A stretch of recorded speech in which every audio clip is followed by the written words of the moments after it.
Well, hello everyone. This is Alex from Creativo, and we have Shrimp, our community manager, which is James. So everybody's Yep. calling you Shrimp. And we have Sasha, Hello, our guys. executive producer, game designer, and how many hats? We all have tons of hats here at Creativo. Hopefully, you guys can hear us well, not too loud, not too. I might be a little bit loud, yeah. So I'll reduce the sound a little bit. So let us know if you guys have problems with hearing something. So this should work. So yeah, basically, thanks guys for joining us today. It's been a while since we streamed, mainly because we really hard at work.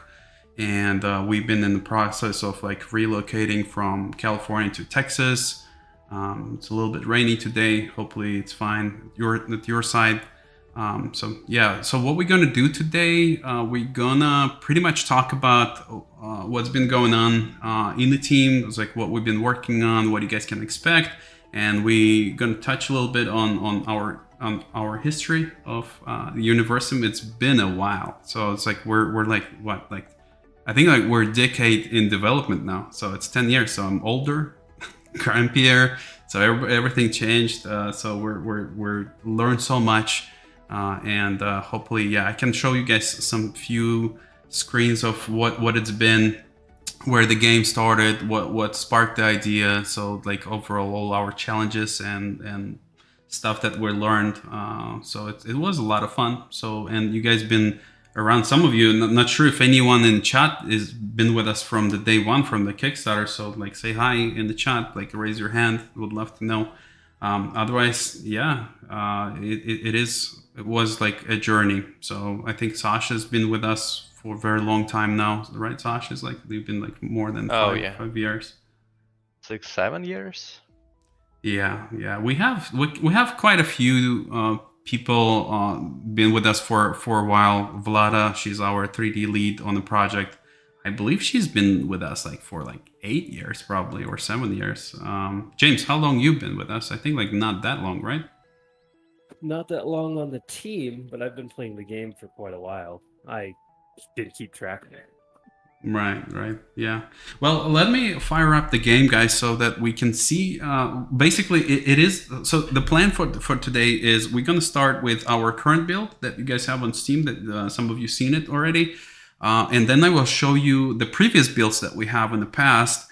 And then at the end, we probably gonna showcase some of the space age planets. Not the gameplay. I recorded some videos, so the build that we have, even though James is saying that it's relatively right, James is relatively stable. The latest, the version 1, everybody's waiting for that. But I decided not to risk it and just like play what we have and show you guys what we have for now, and then we're gonna get back. Like a little bit later, maybe we're going to do the version 1.0 demonstration. So in the next stream. So right now, basically our development is like a lot of it is complete. So it's like the biggest thing with this is that with this kind of development is like imagine making a digital product program for 10 years. So when we finally decided to chase the version 1.0, we started like looking at the things that we need to tighten up and things like that. So that's why you guys seen the big gap at the end was the content update, because like we can only choose two passes. Like either we're developing new content and we're continuously releasing updates the way we've been doing that, or we like put the cap on it and start polishing the game and polish the features that we had.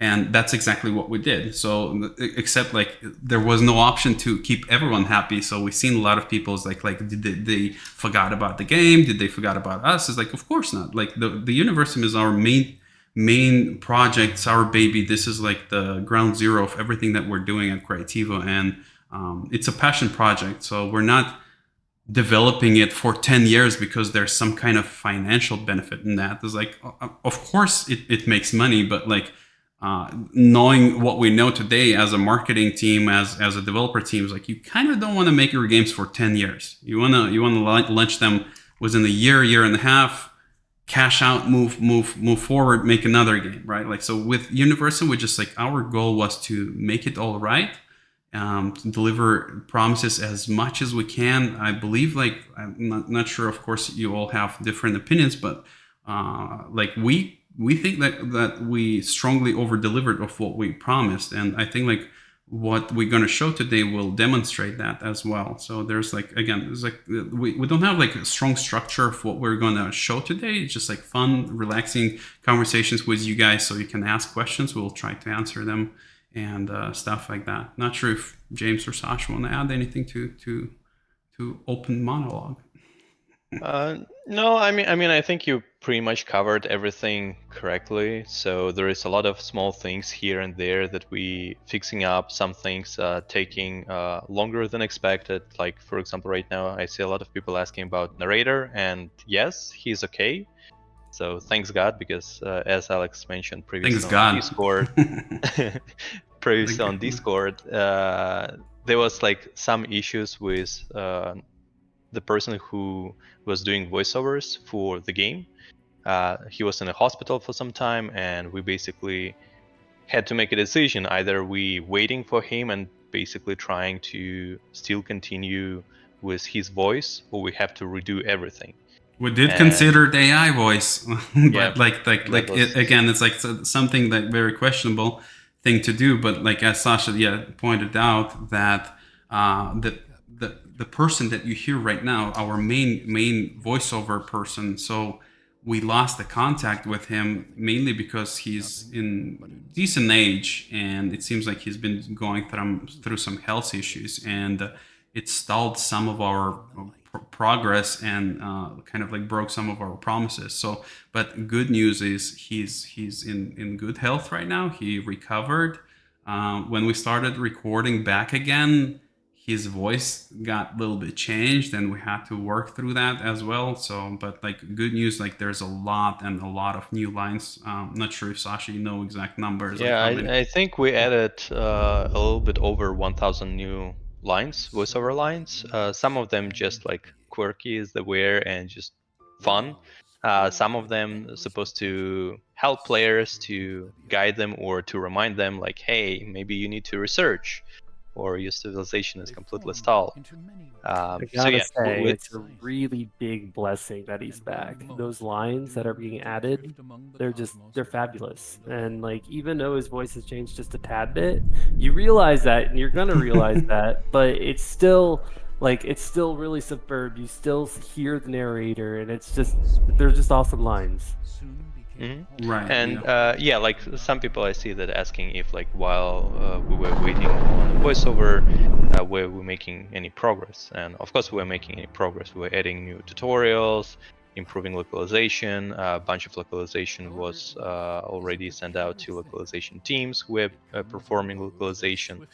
Again, improvements to UIs, basically many different things, obviously bug fixes. So all that was worked on, but some things we could not work on completely. Like, for example, with voiceovers, they had to be voiceovered first, then we had to create subtitles, and now those subtitles have to be translated, and now they have to be cleaned, and now they have to be all checked. And as you guys can imagine, 1,000 plus lines, checking manually, it's a little bit time consuming. So yeah, all of those things, all of those things is just like piling up, and so it's sounds easy, but then when you start doing it, you're just realizing, oh, we need to do this, we need to do this, we need to do this, and need to basically make sure that everything's working fine. So yeah, I think as Alex mentioned, we'll have like another stream down the line where we're gonna showcase more of like the space stuff and more of the changes that were made, and I think it will showcase like a better I think we're gonna do what that. we worked on while we were on. Alex, do you want to finish? Or? No, go ahead, because you started. And no, I just wanted to add that like because like there's gonna be a new trailer that the trailer is complete. We just can't show it until we're finalized with that release date, which is again super close. As we said, like the thing is, there's a lot of this tidbits, right? Like that you guys don't even like consider. Is like there is a question that like, have you guys added some suggestions and things like that? Of course, there's like tons of suggestions and improvements to the game balance and things like that. There's a lot of small little details that been implemented to the game. But there's still, as we said, it's like a simple thing as like just localization, right? Like not the localization, the voiceover. So voiceover needs localization. It needs a proper system of like developing. So it's just like so much is like just with one task that sounds like pretty much you accept it as granted when you play the game, right? But because all the lines needs to be linked and triggered with certain events, there's so much work has to be done. And that also like stalled us a little bit. But again, there's like there's some changes that you guys definitely will see. There's some changes that will just improve your performance, for example, like some things that you'll see the control improved and all that kind of stuff. So there's a lot of quality of life improvements in the game by itself. Yeah, hopefully you guys will notice a lot of it. Along with the, again, new content. And we've been hearing community, we've been listening to the community a lot.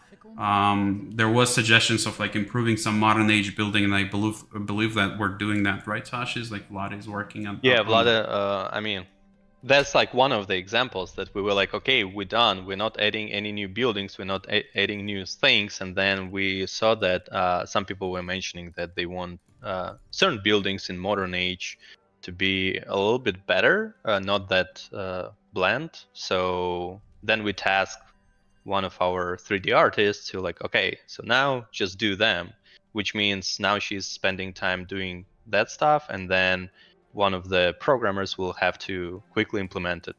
The only thing that's good is that the system is all set up, so like implementing it will be like quite fast because it's not a new system, it's just like swapping models and like adjusting some things. Like colliders and all this stuff, but yeah, it still like takes a little bit of time. So that's just like one of the examples that we did not plan, but hey. Well, I mean, it's to be honest, it's like, yeah, it's like if you guys would know, I think like one of the questions that I seen on Discord as well that people asking is like, how big is the team right now? So the team is, so that you guys know, is, I think like we have the strongest developers working on it right now than ever before.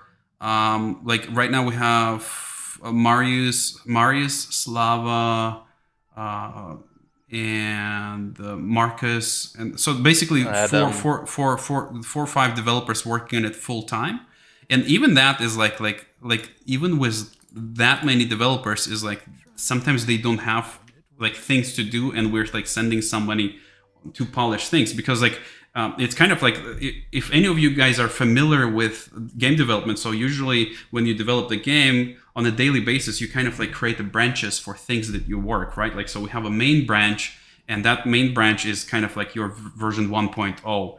And things that our developers are working on, they're working on the side, and then they merge it to the main branch. And yeah, like there's a lot of like small, tiny little bits and tasks like that our developers are working, but like main developers are working on a bigger one that are being merged like occasionally, and sometimes it just stalls other developers. So it's just like getting narrowed down towards the version 1.0, and like our team is like doing a great job, but like we don't even need like more people. Is like we're not suffering for any of that, so it's all good. It's just like it seems like we have some imposters sometimes on the Discord chats or our social medias that like trying to like kind of make a big deal out of something like that, which is I don't understand. It's like there was even like questions on our Reddit asking like what is the crazy reason why you guys are moved from California to Texas, and in the same question that person answers is like, even though it's like I understand the taxes are pretty high in California,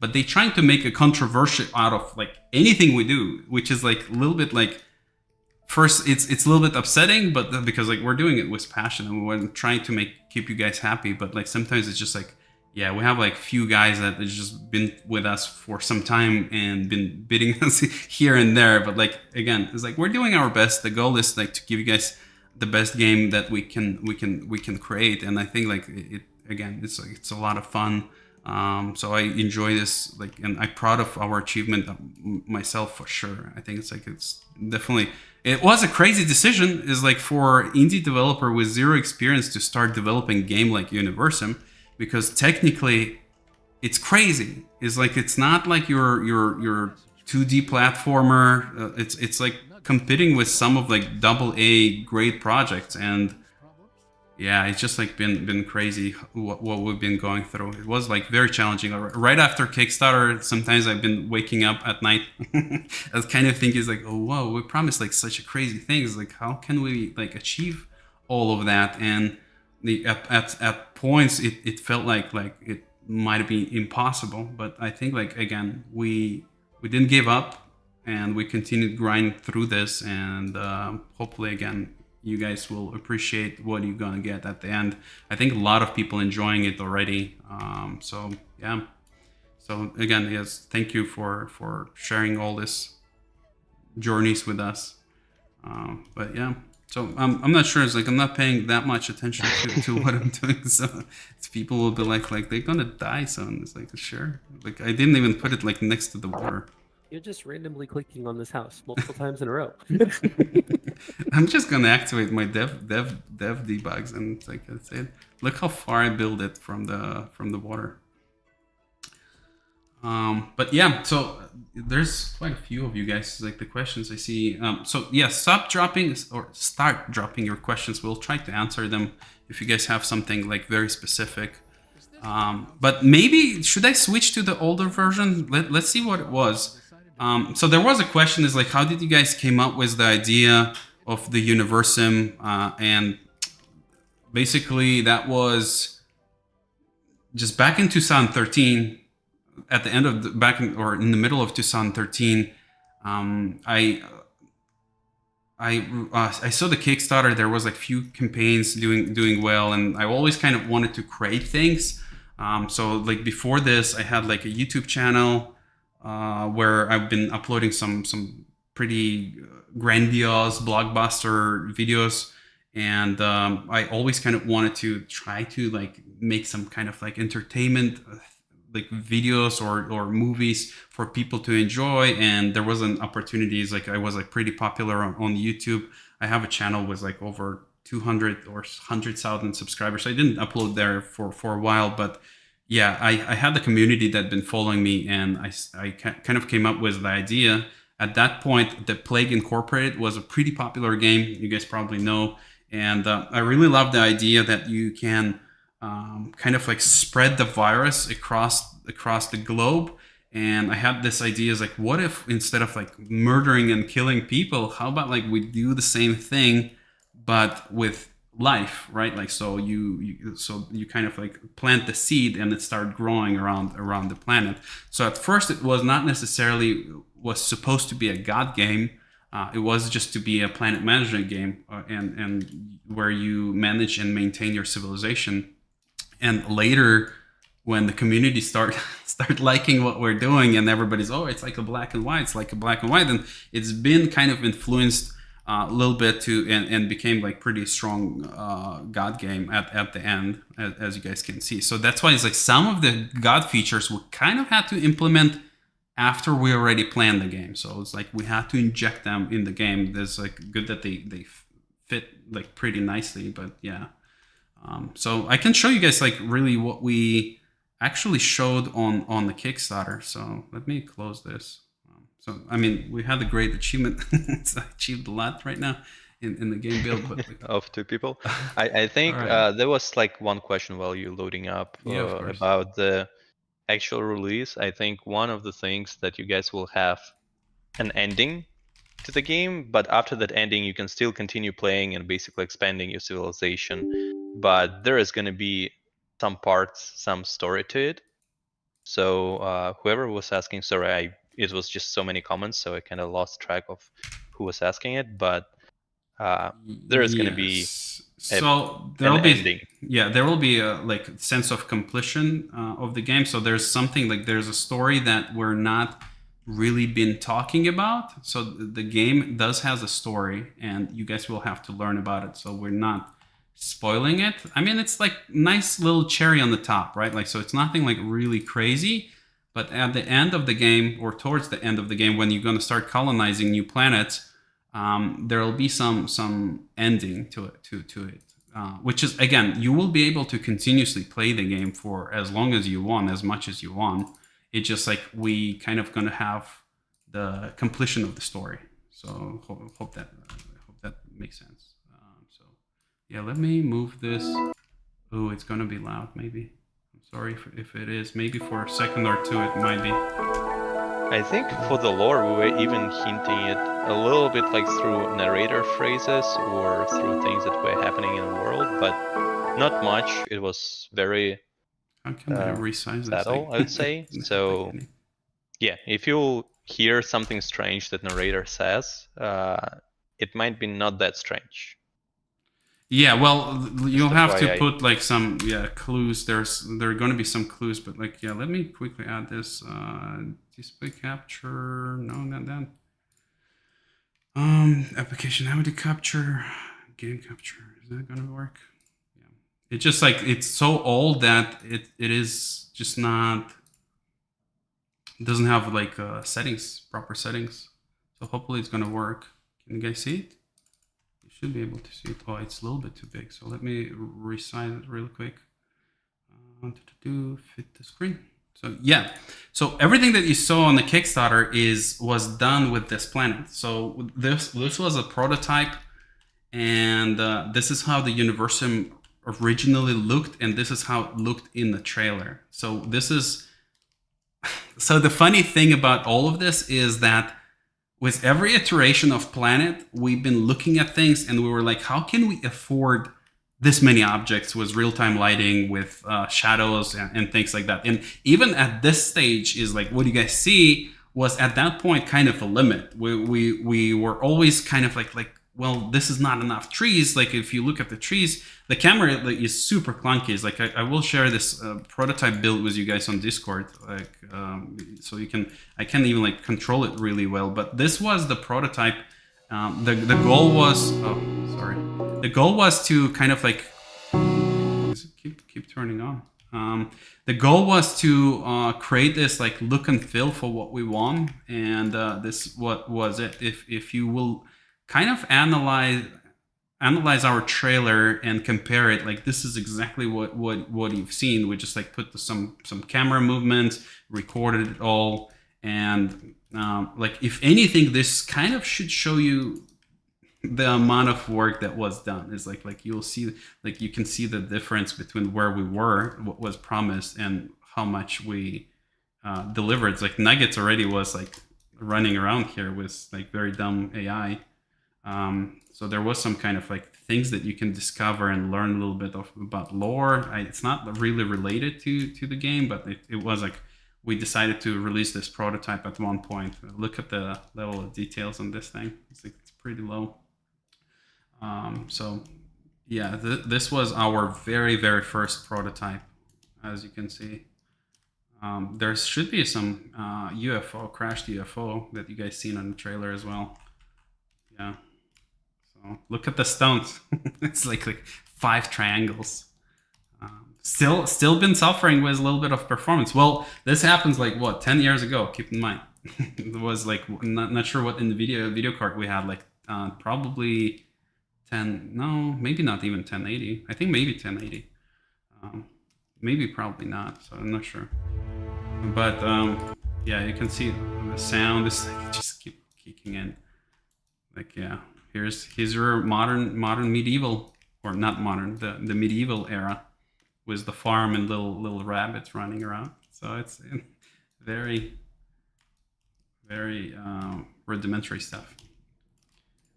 Okay, so this was that. Let me launch the different build that was a little bit later, so that you guys can see how it progressed. Yeah, Sasha. While you're launching it, yeah, I'm just gonna cover one more question because there were people asking about aliens and Planet Cracker.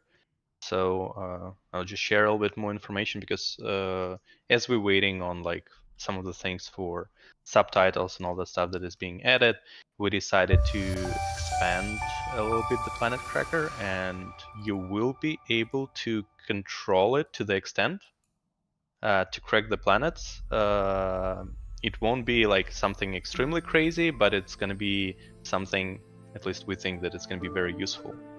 As for the aliens themselves, like aliens invasion, you will encounter that stuff, but it's not something that is going to be playable all the time, because we never really planned for the like full-scale wars all the time.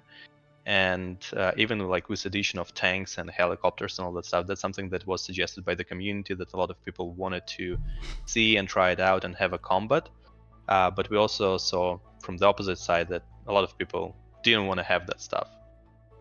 So for the alien combat, you will have, like I said, invasion, and you will have an encounter, but it's not going to be something that is going to be repeatable all the time. It's going to be a part of the story.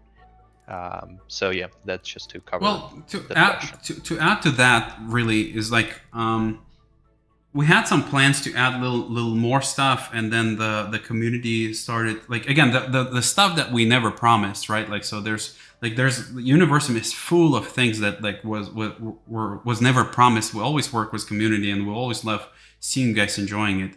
But again, because we've been started seeing a lot of pressure on releasing the game for the full release, so we decided just to finalize everything that was promised and everything that we had, and release that, because there was some questions like, what's the future of the Universim? Are you guys planning to continue adding stuff and things like that? So we're planning to continuously add things to the game. It really depends on popularity of the game as well. It's like if you guys will continue playing it, submitting feedback, talking to us, and enjoying what we're doing, of course we will continue adding more and more stuff. So if, like as Sasha said, there's like, we never planned to. The combat was out of the like target at all. It's like we never planned to add any kind of combat. We even talked about it in the past. Like we were saying that, like, no, the Universim is not going to have a combat, and then you guys been pressing and pressing, and we was like, sure, let's add the combats. Like again, it's like it's not that like it's super against of our like vision. It's fine. It just like, again, scales of the scope of the game, and now we have to introduce that. We have to develop it because it introduces so many new different systems that work behind the scene, you know, like, and introduce bugs with that. So all what you need to keep in mind, that like everything that we introduce to the game introduces the new bugs, right? Like it's just like natural, like that's how it works. It's also one of their own way to play. So some people like more relaxed, not very much combat. And that's true. Everything that we add, somebody's always is like, I want more of that, and the other person is like, I don't want that. And in the past, we even had like some pretty like, and I believe that people that like sometimes like follow us with some negative comments are those people that like we kind of like couldn't accept their suggestions, because they think that what they suggest, the way they play the game, should be influenced and developed for everyone. So they have their personal opinion, because you can play Universim like in the different ways. It's like if you guys played it, right? Like, so there's the different strategies you can choose and stuff like that. But sometimes like we have like very passionate fans, like sometimes they even ending up to be our like QA members, right? So we seen those is like, and they're just like, hey, I think everybody wants that, you know. It's like, and we're like, well, let us study, let us investigate, and we see it's like, no, some people play it differently. It's like you playing the biggest problem when we collect feedback from people like that is that there's kind of like a pro players, right? Like you know exactly where to place your well, you know exactly how far you want to place your epicenter, how many like water wells you need in total, and things like that. So they know all of that, and they feel like the new players are as advanced in their knowledge of the game as they are, and they introduce and suggest us implementing some features that will make game even harder. You know, it's like, and that usually is very slippery slope, and we're trying to be like very conservative and make sure that there's like an entry barrier that is like nice and smooth, so that the new people can join. So this is actually the build that I'm playing. Like, what was that? The version 0.2 demo? No, that's a 0.2 of the demo. Yeah. Was it? I think it's a 0.2 of demo, not the version of the game. But you guys can see that research was different back here. It's like, so I think that Sasha, we developed it together, right? It's like, yes, the research was actually, you had two passes. So basically like a passive research that just improves any of your buildings or any of your nuggets, and then like main research, which is like the passive is not even here, I think, Sasha. It's like, well, the the passive is yellow, so it's like yellow but is you the can't one that select just it. You can only research one for now. It's like, oh, in you this can build. research. We changed it. Yeah. In the future, we added the ability. So that's another interesting thing, is like, because we kind of like been developing this game with you guys, and like with there were some iterations. Like this research panel is, I believe, our second or third iteration of the research tree already, and then we had to go through it again and again and again. So, and that's why it's like, when somebody's like asking like, why you make this game for so long, it's like, well, because we want to do it right. Like a lot of this things we try to reinvent and like come up, because like I'm not sure, it's like when we started there were not that many games similar to Universim at all. It's like, I believe there was, like, everybody been comparing it to Spore, but the Spore is like Black and White, like very different. Black and White was like pretty straightforward as well. I think it's like, it's not like super identical, you know. It's like, so a lot of it is like we couldn't like influenced by like good games and just like go and like steal some features and say it's like, hey, it's going to work in our game, you know. It's like the fact that this planet is spherical, right? Like like we had problems with just the water. It's like back then Unity didn't even have the implemented UI system, so we had to implement our own UI systems that was supporting it. Like now Unity has like pretty nice tools for that, but like back then we didn't have it.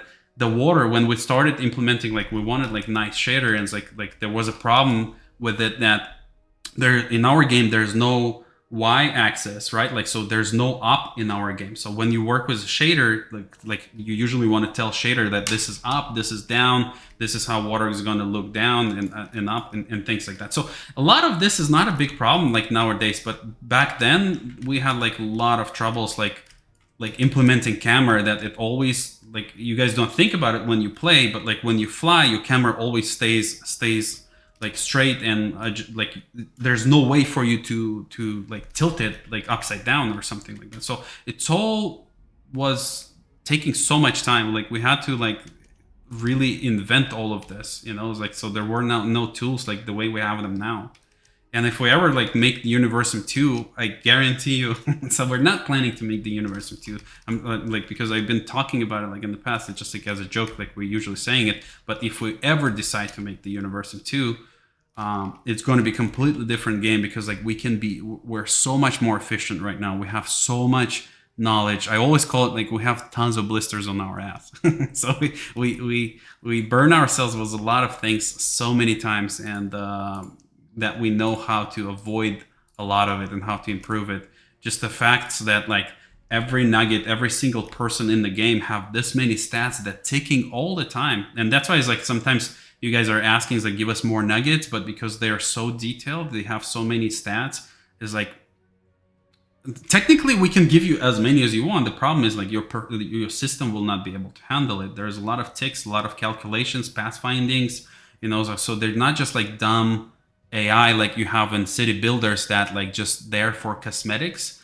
Here, as you know, they have like their life, they have their needs, they mate, they find the nearest well, they find nearest resource, they find nearest person to mate with, and all that kind of stuff. So that's why it's a little bit challenging to allow you guys to have like hundreds of thousands of them, even though that's something that we would love to see ourselves. But like, just because of the fundamentally how we structured it, it's not that really easy or possible to make it have like millions and millions of them. I think like we were balancing it in the way that like it's challenging for you to get to the maximum level of nuggets, but it's still possible. Like you still can like cheat. There's some tools that you can use and continue. Yeah, like, to clarify, there is no real kind of like setting or parameter that we have that says like that max number of nuggets is 1000.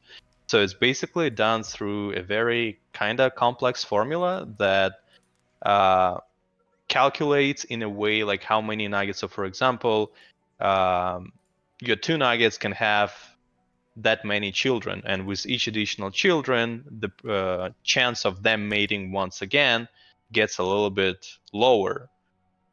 Where like new pairs, which is young, they have like more capability of mating more.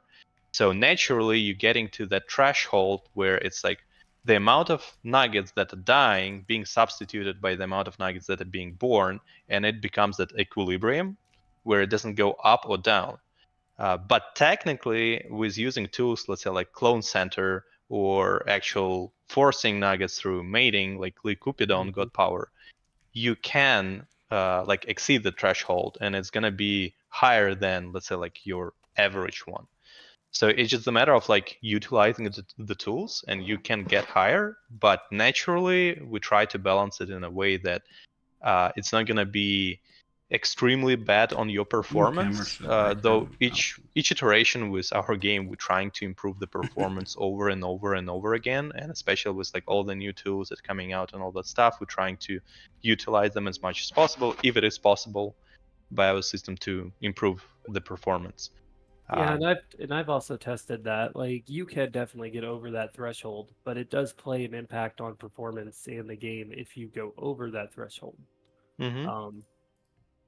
For people with lower end specs, more. Yeah, because when that will happen, some people will still come to us and complain that the game has horrible performance, right? Like, so it's kind of like our goal is to find a middle ground, and like it was like pretty challenging task. Like it sounds like simple as like, well, let them reproduce, but if they reproduce, as we can see now, they're just gonna like there's like geometrical progression. So 2 nuggets gonna have 4 nuggets, 4 nuggets gonna have 8 nuggets, and they reproduce. Sometimes they have 2 kids, sometimes they have 3, 1, and so on. So there's some formulas that we had to come up with to kind of like balance all of that. And at times is like when we are looking and considering like coming back to that, that's like very slippery slope, because it's like by like little changes it can introduce some craziness to the game. And the balance is like overall the balance, like we made so many stupid decisions here, is like just the fact that like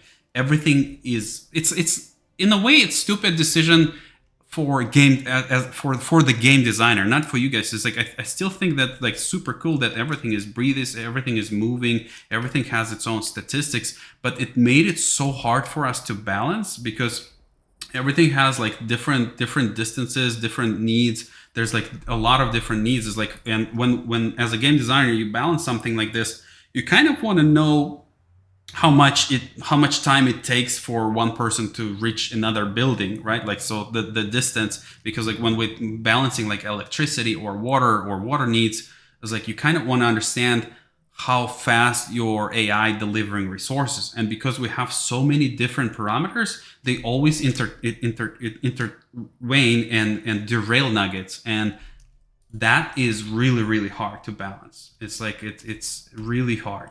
So because that's why it's like you see some games with conveyor belts, you see some games with like AI that's like not as detailed. It's like it's so much easier. It's like conveyor belts. It's like, sure, it's like if we put conveyor belts, like that's pure math, right? Like, so we know exactly how much resources you make and stuff like that. But here, it's so much harder. And well, that was one of the decisions why we took with factories, for example. I'm not sure if anyone remembers, but previously every single building was relying basically on dynamics of the game. Like when the nugget is going to bring resources, that's when another resource is going to be produced.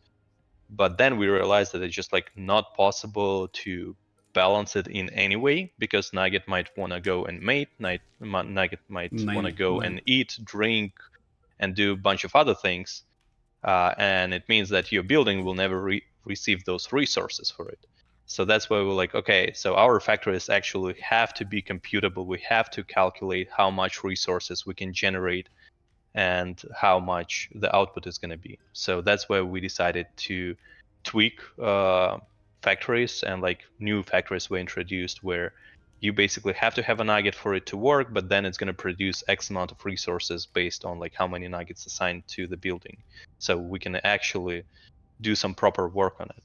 Yeah, and it's like what we also have to consider is the player's mistakes, right? Like, so it's like nothing stops you in this game to place your, like as I did in previous play, placing your water pump so far, so that your nuggets will have to go and build it and spend so much time. And it's like we continuously getting feedback from our players that complaining about certain things is like it's super hard. For some people, it's super hard.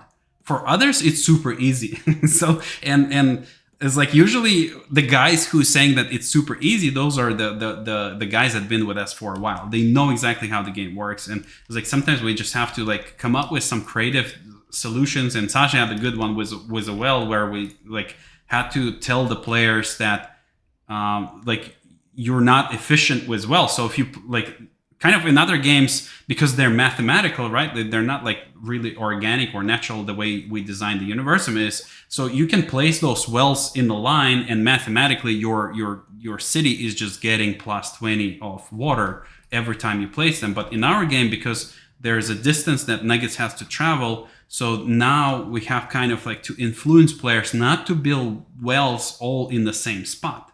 Right, like so, because you kind of want them to be spread around the town, so that the nugget, if he's working on the side of the city building the gas plant and he got thirsty, now he needs to walk 200 miles to just have a drink, and they usually been dying, right? And then Sasha came up with a good idea. It's like he was like, hey, how about we just tell them that efficiency, so when you place your well, it shows that the efficiency is low, right? Like so, and you have to kind of, and what we did is like, when you place your first well and you start placing your second well, you technically nothing is really changing. You can place it next to another well, but like we have a UI element that tells you that your efficiency is poor, right? Like, and naturally on psychological level, you start moving it away from that area because you're kind of thinking that this well is using water, but in reality, nothing happens. We're just trying to influence you to place that well further from this well, so that you don't place them all in one place, because your nuggets are going to suffer. They're not going to get enough water there. So sometimes we have to solve puzzles like that. Well, not sometimes, a lot of times. So, let me tell you, that feature is a really, really cool feature that's added now, is just to help water pumps being separated and stuff like that. That's really nice to have. Right. So, yeah, and there was a question from YouTuber Naga Hyde Benji asking, is like, would you say most of the dev time is spent balancing?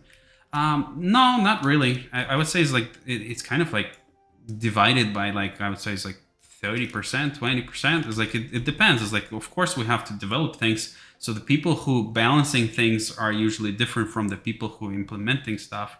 So we first come up with a game design, then that game design sent to our developer studies it, asking us questions, challenging us, because like even when we come up with game designs, there are usually edge cases that we don't think through really well, and usually team gonna start challenging you. It's like, what if player does this? What if player does this?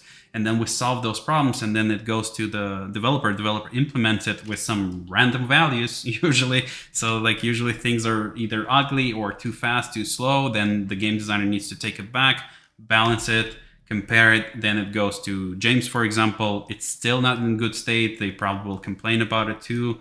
The QA tested and send it back to us. So that's kind of like how it works. But usually, like, well, I think it's also kind of good to mention that, like, when you saying developers, I think it's like either engineers or programmers, because yeah, basically there is like different departments. Even though like our team is like not huge, but we're still trying to separate tasks. And like any new feature always needs UI elements, it needs text, it needs game design document, it needs programming, and it needs sometimes it does not 3D art.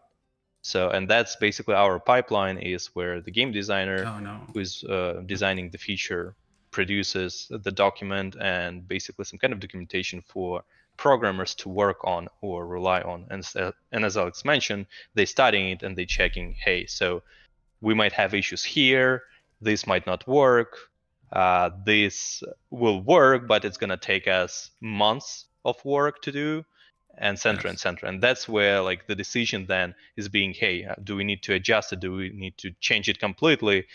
And after all the adjustments, it goes to them.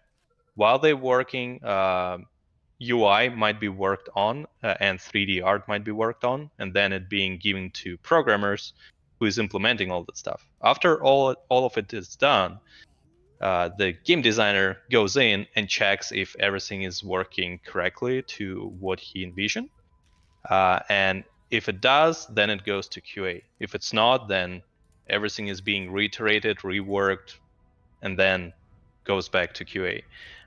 Once QA checks, again, it might go back for being rechecked, reworked, and then finally it ends up in a patch or as a new feature.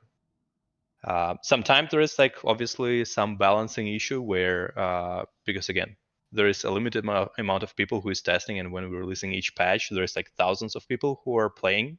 So there is way bigger feedback pool, and that's where like a lot of the adjustments are coming in.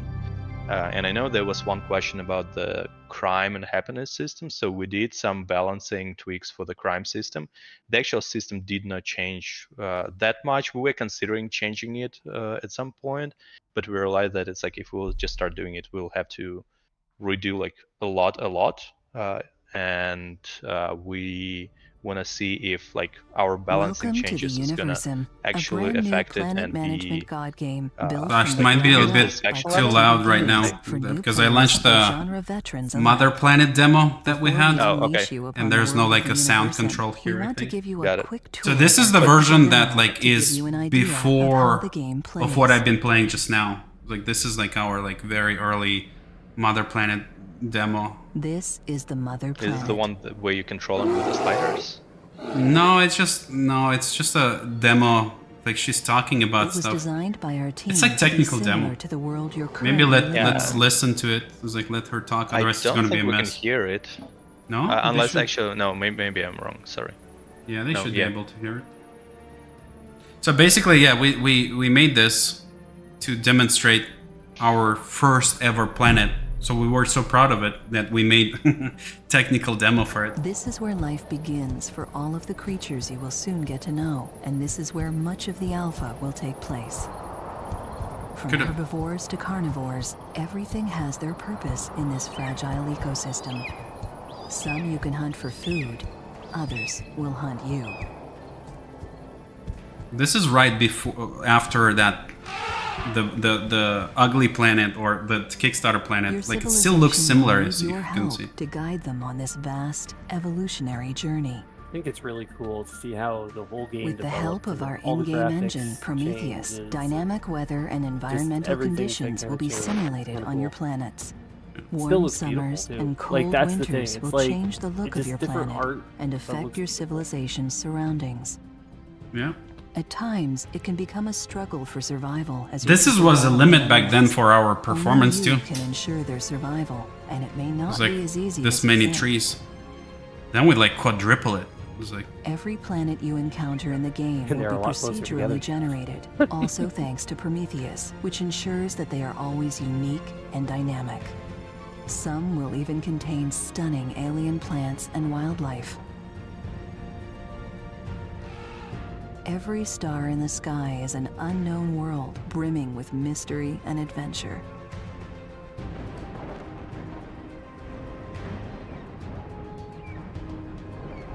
These planets can either possess harmless or challenging environmental conditions for you to overcome. Any planet you encounter can become a new home for your species with the right tools and preparation. Yeah, all biomes were and are dynamic. It's like the camera reacts to it. Like we spawn particles plays a significant role based on in the it. environment. Flora can be seen as the veins of the planet as they control its temperature and oxygen levels, which your species directly depends on.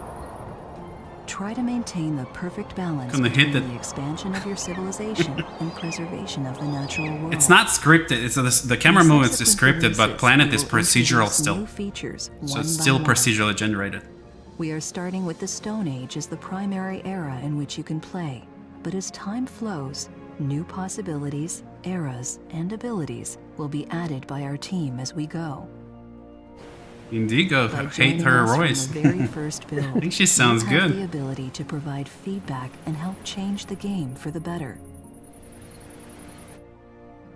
Please keep in mind that the Universim will be constantly evolving and improving throughout development, and with each new update, it will become bigger and better.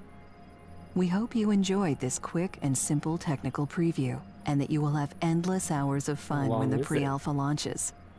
Critivo Games is working hard to deliver an innovative and entertaining really hard to you in upcoming They've been working releases. for they're gonna work for the next 7 years after this. Please visit our website to be among the first to test the early builds and be involved in the ongoing development process. So yeah, well, regarding there was a question that like why the seasons were dumped down. I think what was dumped down. I think seasons are stayed the same, right? Like we still have 4 seasons. I'm not sure. The camera controls and what exactly are you talking about? There was there was. Also hold space I will to let activate when she's gonna pre-flight camera controls. stop. Are you done? Thank you. Thank you. See you soon in the Universim's first playable alpha. Thank you. I love her voice. I don't know what you're talking about. Her voice is really good. We will uncover her voice if we ever make any more updates in the future. But yeah, regarding seasons, seasons are the same. We have 4 seasons. There was originally there was a plan on, and we still had it. Like I think it's still even maybe working. We wanted to have different temperatures. And very diversely, right? Like so, it was like entire planet had like seeds of different planets, and we just couldn't really use it that well. It was like the problem was that it's just like so detailed. Sometimes when you make a game, like you can easily like overkill something with like details, and that was one of those features where we couldn't utilize it that well, like balance wise, like because like there was colder temperatures in the mountains, warmer temperatures in on deserts and things like that. And even though I know it sounds like super cool, it sounds super cool to us as well, but like we couldn't like handle it that well. So it all was implemented. Yeah. I mean, we still do have. We still have it. It's just like different systems regions. not Like, for utilizing example, it. Yeah. your desert is not going to be as always in the snow. It's just visually aesthetically utilized. It's like your planet changes based on season, but like in a yeah. Go ahead. Sorry. There is also one addition that we did change. It is related to actual like how polluted your planet is and how many resources on your planet. So basically to indicate that, hey, something is changes within your planet, like climate change, right? So because I saw just a comment about seasons being 2, 2, and 2, basically divided equally between each other.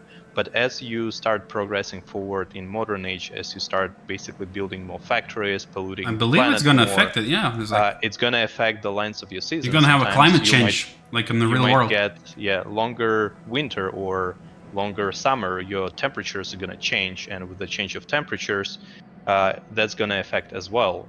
Like your animals, it's going to affect fires that's happening on your planet or other disasters. Yeah, you can see snow accumulating in the colder areas. So that's why, like, to accommodate those changes, we had to adjust the system to work from like the balance standpoint where everything is equal, and then as you basically move forward within the game, it changes dynamically. So, yeah, you can actually get into the ice age or make a planet lava if you mismanage things. So again, yeah, as Sasha said, that's one of the changes that they haven't tried. I think, yeah, is like no, we set currently the parameters for the temperature are very high, just because we like in the current build that we have right now on Steam, it does not have all the tools that we have internally.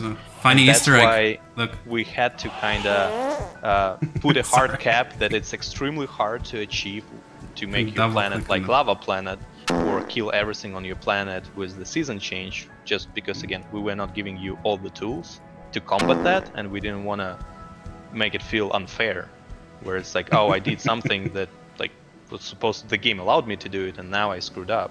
Yeah, if we had that in, it would be a nightmare for some.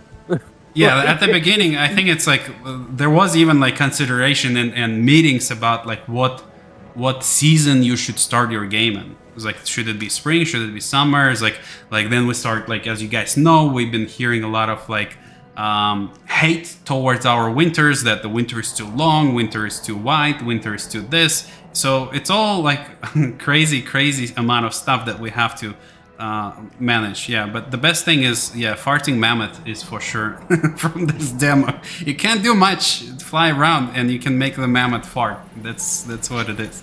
What about the tree? Walking tree? No? I don't think it's here. And nothing tells you to make a mammoth fart, so it was an Easter egg, so it was a secret too. So it's like a few years later. I don't know. We can do it all day long. But yeah, it still looks pretty cool, as you can see. And look at this. This is the densest forest that we could afford back then. So as you can see, is like it's not really a forest. Still not bad. It still was like we've been pushing limits. The biggest problem we had is that there's no LODs in our game. So there's nothing I don't know if you guys know what the LOD is. Like if you play GTA, usually very noticeable. Like you see the cars appear in front of you, or there's like more square object becomes more round the closer you get to it. So basically when developers design games, they make different variation of the same object, and that object has less and less polygons the further you go from it, and that's how they level of details. Thanks TT Studio. So yeah, and basically in Universim, because our objects are already pretty like crazy low, I believe our tree had like 160 polygons or something like that, and not the pine tree, the richest tree that we have. Like there was almost no sense on doing it. So instead, what we're doing is like we're combined meshing. So we do combined mesh. Basically, instead of the main bottleneck in the game is your CPU, right? Like how much calculations we can have, how much calculations your CPU can have, like counting all these objects, using pathfinding, getting to the trees. So in order to lower that, what we're doing, we're combining trees together into one object. So how it works, we first procedurally generating the planet, which has like different biomes, different information. Then we distribute objects based on those biomes, and then we combine them. So forest is being combined in a one object, so the system thinks that it's one object, but in reality we still kind of track every single tree, and when the nuggets go interact with a tree or you use your god power, we uncombine it. So we had to kind of like jump through hoops to give you guys a little bit of those FPS, right? It was like, so hopefully so 10 years later, not as big problem as we had it back then. Well, there is also one thing that is kind of interesting with our game and with other games, because on other games you have you can see only a limited amount of objects on a screen, which means a limited amount of, let's say, like polygons on a screen at the same time. Oh, this guy died. And others are not being displayed. On our game, because you can zoom out and see entire planet, still fart. So you are able to see like every single tree, every single mountain, basically every single object, except like what's happening on the opposite side of the planet. And that's why we have to render like a lot of polygons on your screen. And you can do some of the tricks that like you can do when you see. I feel bad about it. Yeah, well, I can show you guys. Like, I prepared a little bit of like content like that we can share. So hopefully, oh, it's so quiet now. It's like it's been so loud. So yeah, there's some images that like I can show you guys where we've been. And a little bit later, I will show you a little bit of like new planets as well, the space age. Yeah, so farting mammoth corpses is a feature for sure. So, and you guys seen the animals. So at first, the idea, first idea of the Universim was that like it was all supposed to be very minimalistic, like very like kind of like a Plague Incorporated, like triangled people, triangle animals, and stuff like that. So there was like some first concept designs that looked like this. I mean, kind of. So the target was like make me a concept of triangular dinosaur, and as you can see, we could have ended up being like living with this kind of animals, which is still kind of like okay. But then there was like a version of this where there were like a little more polygons, realistic textures. So that's actually ground texture that we used back then, and it was not that fancy schmancy.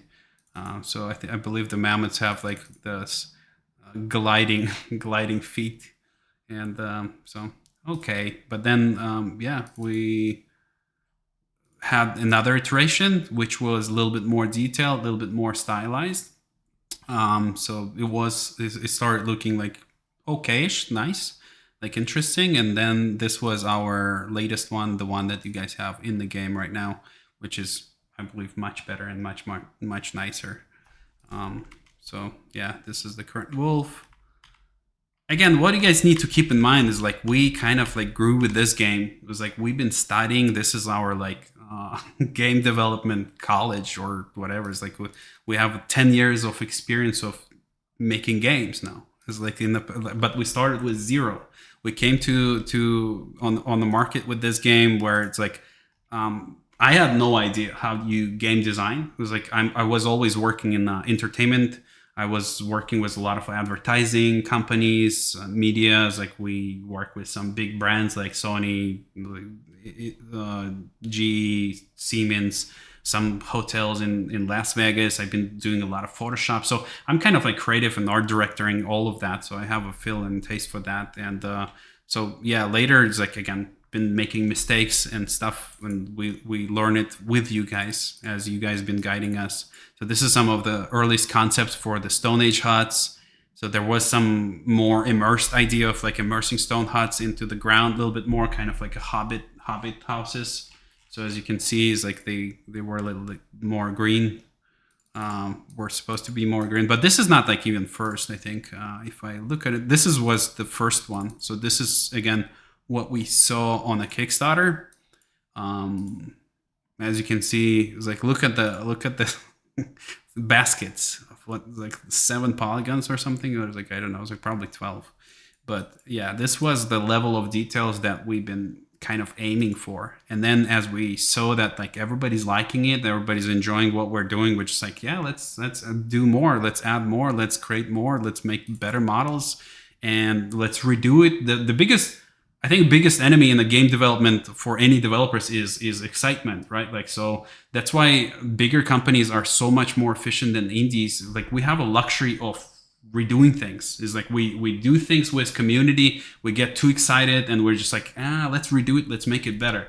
With bigger companies, you get structural game design at the beginning, everything is discussed. I mean, of course they still like make some changes and stuff like that, but with us, it was kind of like the potty with you guys, right? Like, so we just like, hey, like, let's add this. How about this? How about that? How about this? Let's add the building sites. I don't know if any of you guys remember. So like there was a point where we felt like we need some kind of indication of like there's no war. And we kind of wanted to stay away from additional UI elements like on your screen. But that didn't work that well. And we kind of gave up. We had to like, we introduced the icons, which work great. So sometimes, again, you want to reinvent something and that doesn't work that well. Is either because we don't have enough skills or the idea is shit. So I think with flags it was like very nice and immersive, but the issue is that nobody was able to see them properly when they were flying above the planet. And I mean, it's just like the biggest problem was exactly is like we were thinking another big challenge in the Universim that like a lot of other games doesn't have it is that it's very progressive, right? Like, so you start with one building, then it grows. And then there's another challenge on top of it is you have eras, right? Like, so everything that we're doing needs to be done 4 times if we have 4 eras, right? If we have 5 eras or 6 eras, we have to do it that many times. So every single building that we have to make 6 variations of that. You know, like, and that's why sometimes I see like some guys asking, is like, can we have this kind of era? Can we have this kind of era? It's like, sure. It's like 10 years later, we can. It's like now we can produce it like much faster, right? But in the past, it was like very challenging because the team it literally started with me, right? Like one person, then they start looking for developers and 3D people that can help us develop content.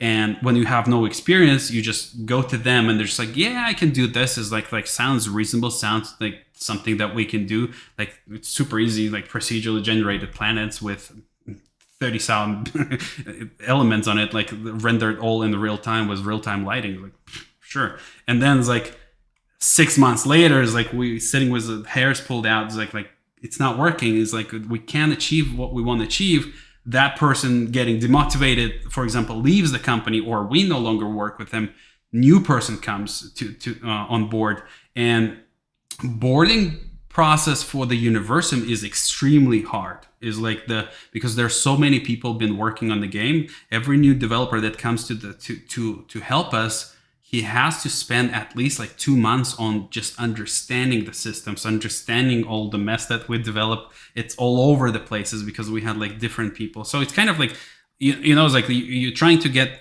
on the racing track, and you start with a skateboard, right? And that was us. It's like we started with a skateboard where the wheels were like shaky and stuff like that. Right now we're driving like Lamborghini. I hope hope we'll learn and know what we're doing. Like probably not that well, but like we still understand this so much better. It's like the process and stuff like that. So yeah, you can see some of the. I mean, even despite that, we still do have some limitations of old systems, which do not allow us. Like one of the good example is like multiplayer. We would love to add multiplayer, and like we were discussing, debating.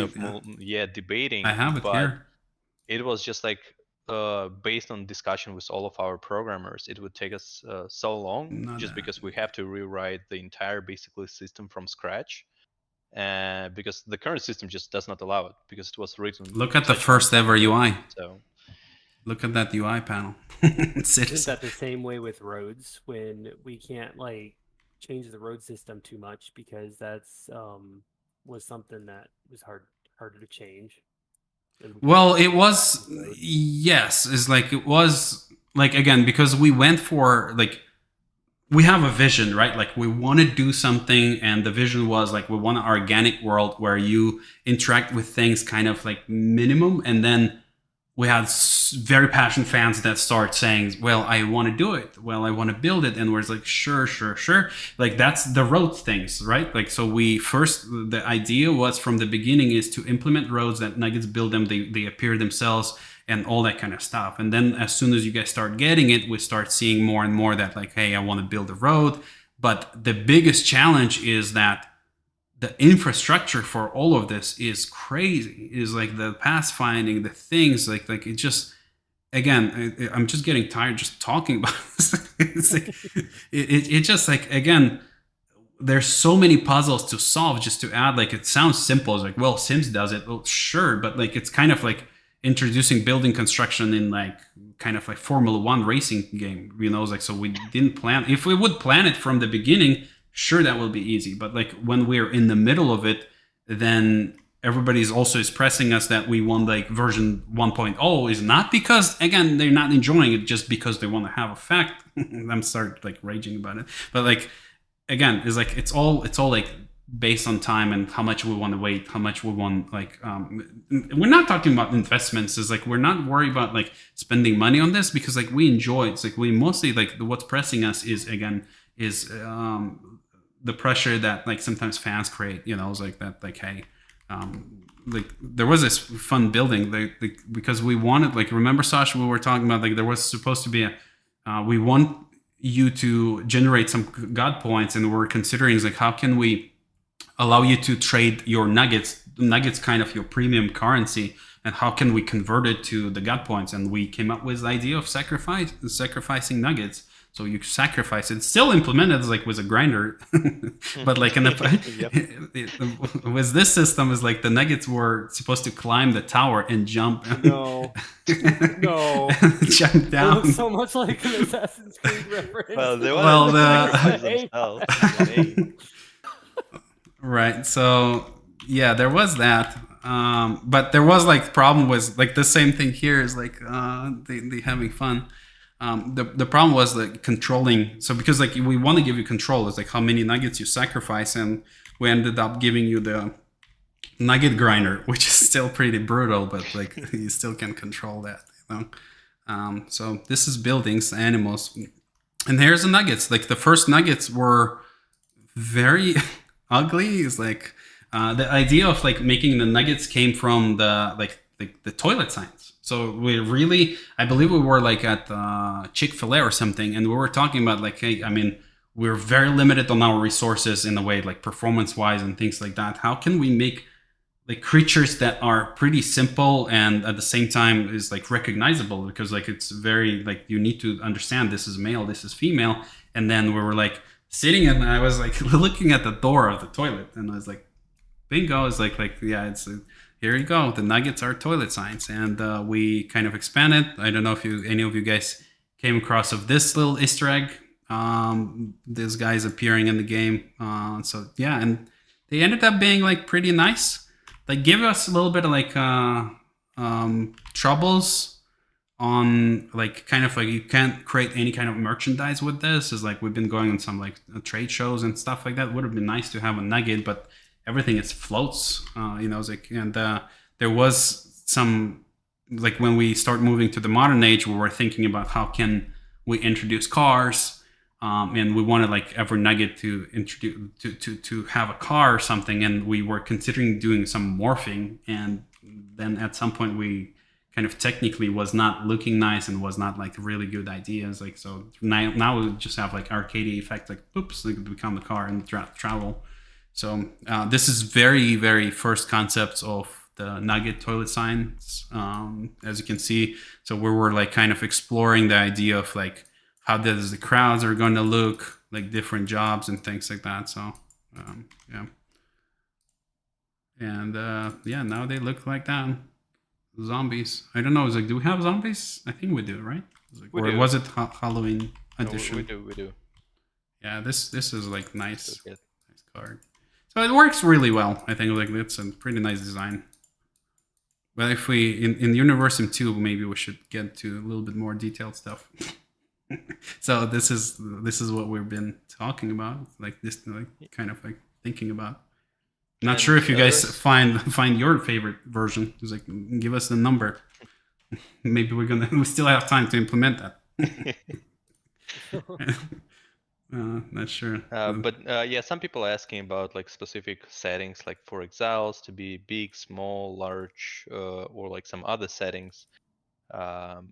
We might look into it, but like we mentioned already, we don't want to right now just keep adding new features, just because again, then we will be just delaying release more and more, and then people will just keep asking like, where Some is will it? recognize this. But yeah, so we want to first again concentrate fully on polishing and providing you guys with 1.0, and after that we might consider addition of like new additional settings that can influence your gameplay in different ways. Should be fixed. Like this is like very wrong. Start doing it. Like if once you start playing, you click new game, you can see like you can adjust like the amount of wolves attacks, the amount of creator points you have, and all of those settings.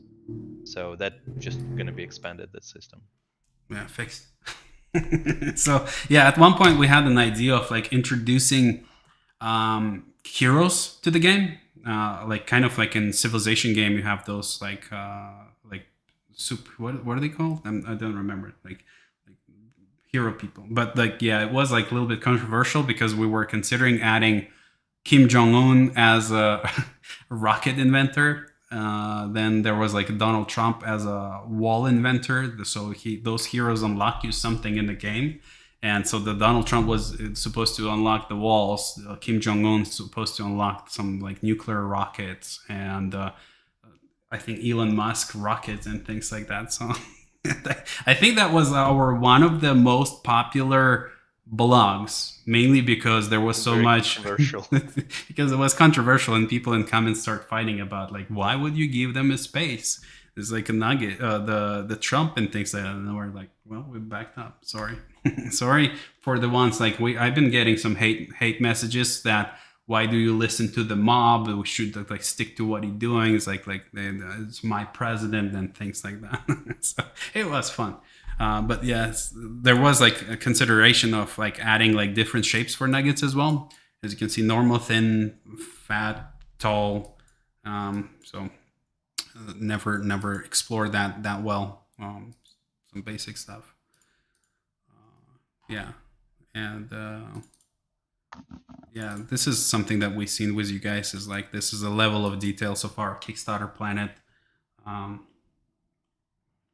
Why would Elon Musk be controversial, Samish? Yeah, there's no reasons at all. At all. I mean, we still do kind of have those characters there. Some of them are there. Yeah, it's like I don't. But they're like they more neutral. We try to stay. Yeah, the Tesla is there, right? There's like we have like some characters. We might introduce more in the future, but like again, depends on you guys. You have the power of pressing us. I know with 1.0 we introduced a few. Yeah, you can see. Look at this mountains. I believe this is like the one. This planet is right after this one. This one is the prototype one. This one was the second one. The mountains are surprisingly was like super hard and challenging to have a good mountains. Because like we're considering it from the beginning is like kind of like morphing the ground, like stretching them up, but we didn't have like a good skills to do that. And we come up with like this mesh models for mountains. And we were just never happy with mountains, any mountains that we've been adding. And then we kind of like ended up actually like stretching the mountains, like pulling them from the ground, like the way they originally are. So yeah, the simple thing as mountain is also been going through multiple concepts. Oh, that's not the not the building. And I like those plateau mountains. They looked pretty cool.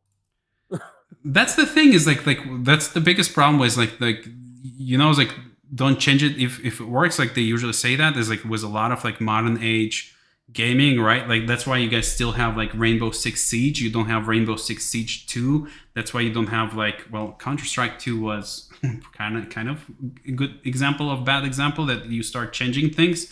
And people that used to one thing start like, because you creating a second camp of people, the people that are gonna love it, the new version, and people that are gonna hate the new version, and then you're not doing good. But with mountains, I don't know. It's like I still feel like that the new ones are so much more like immersed in the world. Well, this is allows a lot of diversion. Yeah, because we talked about multiplayer, like we were thinking, because it's almost impossible to add multiplayer to the game, because when you create the multiplayer games, you want to fundamentally create the game that support multiplayer game. So we can't just like go ahead and add like 10 billion objects to the multiplayer and then call it multiplayer. It's like it's just technically super hard. And we were considering adding some elements, some like, so basically like not exactly seeing other planets, but potentially like talking with other players and like trading in between, like with resources and things like that. But like we understood that that's kind of dry, and like as you can see is like a lot of things that you guys, what you get is just a final product almost, right? Like, but there's a lot of work happening behind the scene. That's why we kind of like it kills us when we go and read the comments like, well, they're slow, they're not doing it, and things like that.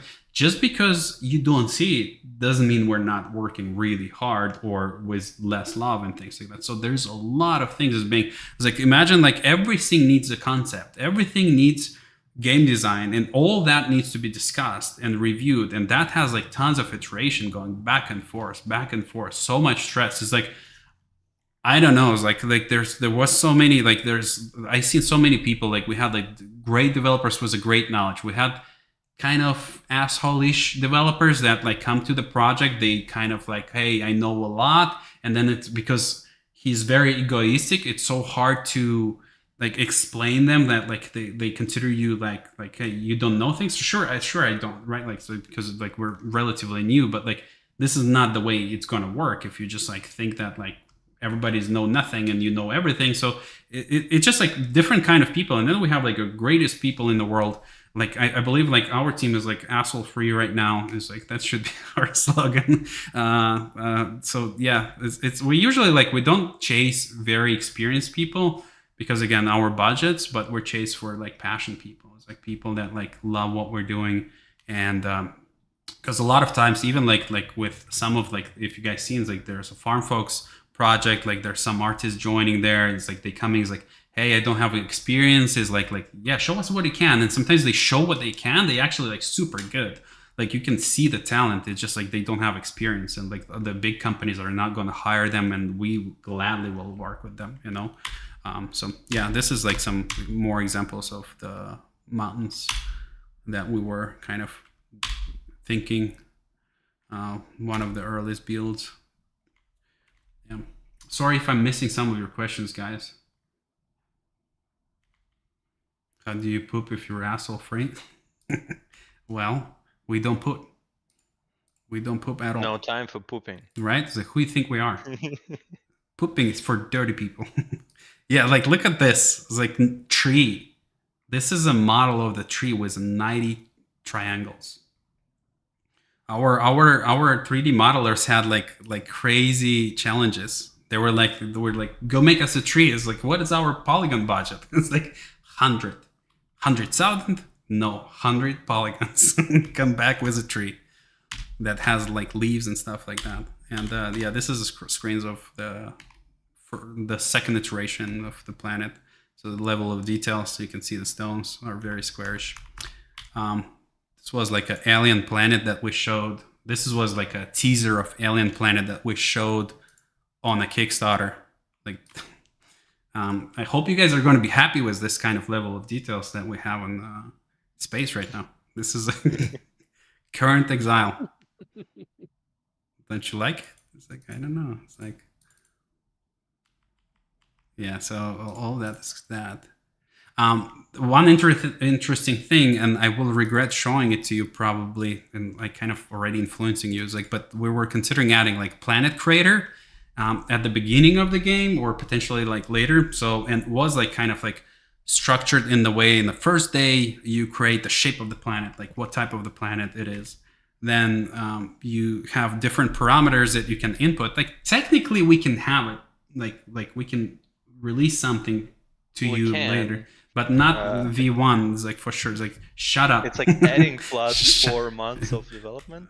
Yes. Right. But like basically all these parameters is something that we work with, right? Like when we create planets, is we have to design it and input all this information. So you can like choose like your biome coverage and percentage. So as you know, it's like it's all like generated by the system. So this system, I think, like I would not be mistaken if I'll tell you that it's probably like 5th or 6th iteration of planet generation, like the just mesh itself. Because the biggest challenge when you do something procedurally generated, you lose kind of control, right? Like, and we don't want, like, if you look at our planets doesn't, like, usually this is a bad example because it does have island, but like we tried to avoid islands. We still wanted to have like the big water pools, but we tried to avoid islands because we didn't want players to build like epicenter on the island and lose the game and then say it's like right. It's like, oh my goodness, right? I remember doing that, something like that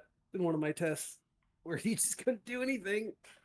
Right. On the third day of creation, so you do the vegetation and biome. So you choose trees, what kind of colors you want, flowers, food bushes, others, and all that kind of stuff. So again, this is like really not really like technical design. This is more like UI design that was showing like how can it potentially look.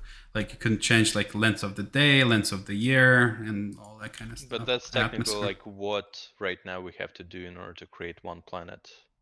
Yeah, I mean it's kind of utilizing all the instruments, probably less. Like I don't know, it's like we should have made a screenshot of our config. I mean, we for have the a little planet. bit more, yeah, because we have like a little bit more. We had to write tools that create us. Yes.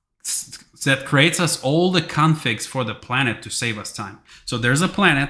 And each planet has a config. Config is the place where you put all the information for the planet, right? So we had to develop the tool that's gonna create us this configs, not the values for the configs, just configs, so that it saves us time. Because the one planet has so many configs that we had to like populate later that like it would save us time, so that system will create those things so that we fill it, like because it's all intertwined. So in 6th day, nuggets lifespan. So you could have like control minimum years, maximum years, nugget mating ritual frequency. That's interesting. I wonder what's going to happen if you put it like 100%. Like your civilization just mate all the time. Possibility of twins, very high, which is all that is like, we technically can give you a build where nuggets mate all the time, but they're probably going to die pretty soon. The 7th day of creation. So you press the play and that's where you relax. So yeah, have that. So this one, And then there's a space age. I don't know if you guys, well, I mean, I just like found this one is kind of funny. It's like pretty nice. Some nugget costumes that you know how nuggets change their appearance in a different era. Yeah, so we have some of this. I just like saw it on Trello and quickly saved so that we can look at it.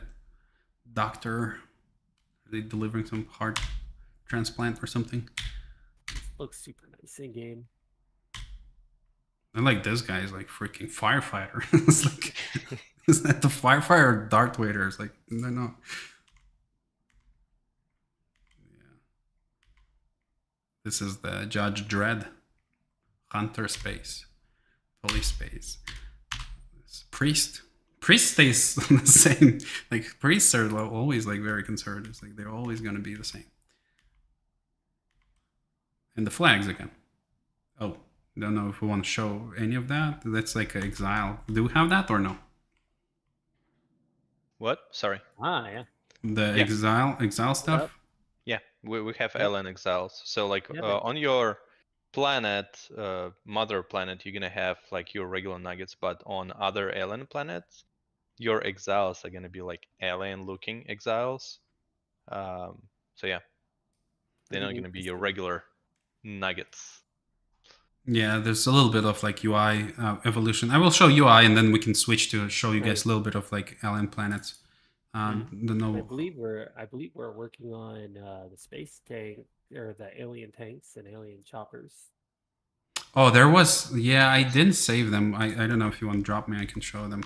But like one of the like initial concept was that your town information was supposed to be on epicenter. So you click on it and your epicenter would like give you this bubbly menus and you can choose what you want to do with things, which is still, I think, like pretty cool idea. It's like, wish we kind of like chase it a little bit more. So you could have like upgrade things. Like originally, I was thinking that the towns, the cities on the planet will have individuality, right? Like, so they all not going to be one big civilization on the planet. So you would be able to create like different cities that have different parameters and settings. It was a little bit too much for us to handle back then. Again, TU2 maybe like ever, but I keep talking about it. It's like they don't want to talk about it. It's like for now, it's like, but again, it's like pretty cool idea. And the first iteration, Sasha, that's something that you were asking, wanted to see. This is one of the first UI. Yes. Yeah, so you had to assign nuggets to things manually. So you had to like kind of like scroll and say, this is how many I want lumberjacks. This is how many I want to harvest food, engineers and stuff like that. And then you like choose their priorities. As you can probably say and see now, is like it's like not really super flexible. It's like priorities was one for all of them and all that kind of stuff. So there was like also calendar, like detailed calendar that's showing stuff. This is our pride, the UI. It's like there was some little like months ticking here, so some interesting stuff. Yeah, as you can see, it's like, again, it's like look at how many iterations. This is one of the research panels. Like, so first, I think research trees was pretty cool. Yeah, it was like challenging to like come up with like good, reasonable, like balancing directions for this. Now, I mean, we know how to do it. Back then, we kind of struggled with it, and we had to scrap it and give you guys a little bit more linear stuff. Sure, this is linear was the best way to go. Well, because linear showcases you the actual like progression through stages. Yeah, because of ages is harder. Chaotic. I mean, I'm pretty sure people who love like Diablo and Path of Exiles would love that kind of progression that you just showed, but we have a slightly different community. This is where the idea was born, right? Like, so when I had an idea, and I was like visual designer, UI designer, so all this UI is like done by me, and we had Sebastian as well. It's like pretty good guy. It was a good skills. And yeah, when I came up with the idea for the game, the next thing I did is kind of like visual reference of how I want it to look like, right? And as you can tell, is like it was supposed to be a little bit more minimalistic, where the buildings like it was not like really, because like it's so heavy AI targeted right now. It's like there's a lot of like stats and stuff like that. But this was supposed to be a little bit more on like high level. It was like the build of the towns grow, things move around it, like the airplanes fly, like trading, technology and things like that. So it was like a bit higher level stuff, and but it was evolutionary. So everybody really loved the look of it. Not sure what is this. This kind of like something that we've been messing with some seasons and stuff. Yeah, this is that research. It actually was in the game at one point. I don't know if any of you guys actually tried it. If you were that old, so there was this kind of research or upgrade. I don't remember how that was working. Do you remember, Sasha? It's like this kind of upgrade. Barely. Yeah, we were trying to do some kind of upgrades. I don't remember what was that. Upgrade name, increase speed. Is that still a research? It might be like part of the research. I'm not sure. And then, yeah, this is another look at the Nugget priorities, which you were supposed to manually handle, assign how many people do what and how fast they move.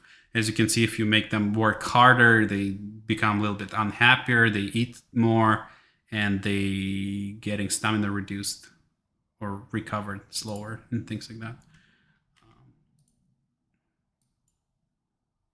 What is this? Oh, this is one of the panels. Yeah, this is kind of like you can see is like kind of parameters that we kind of like working with.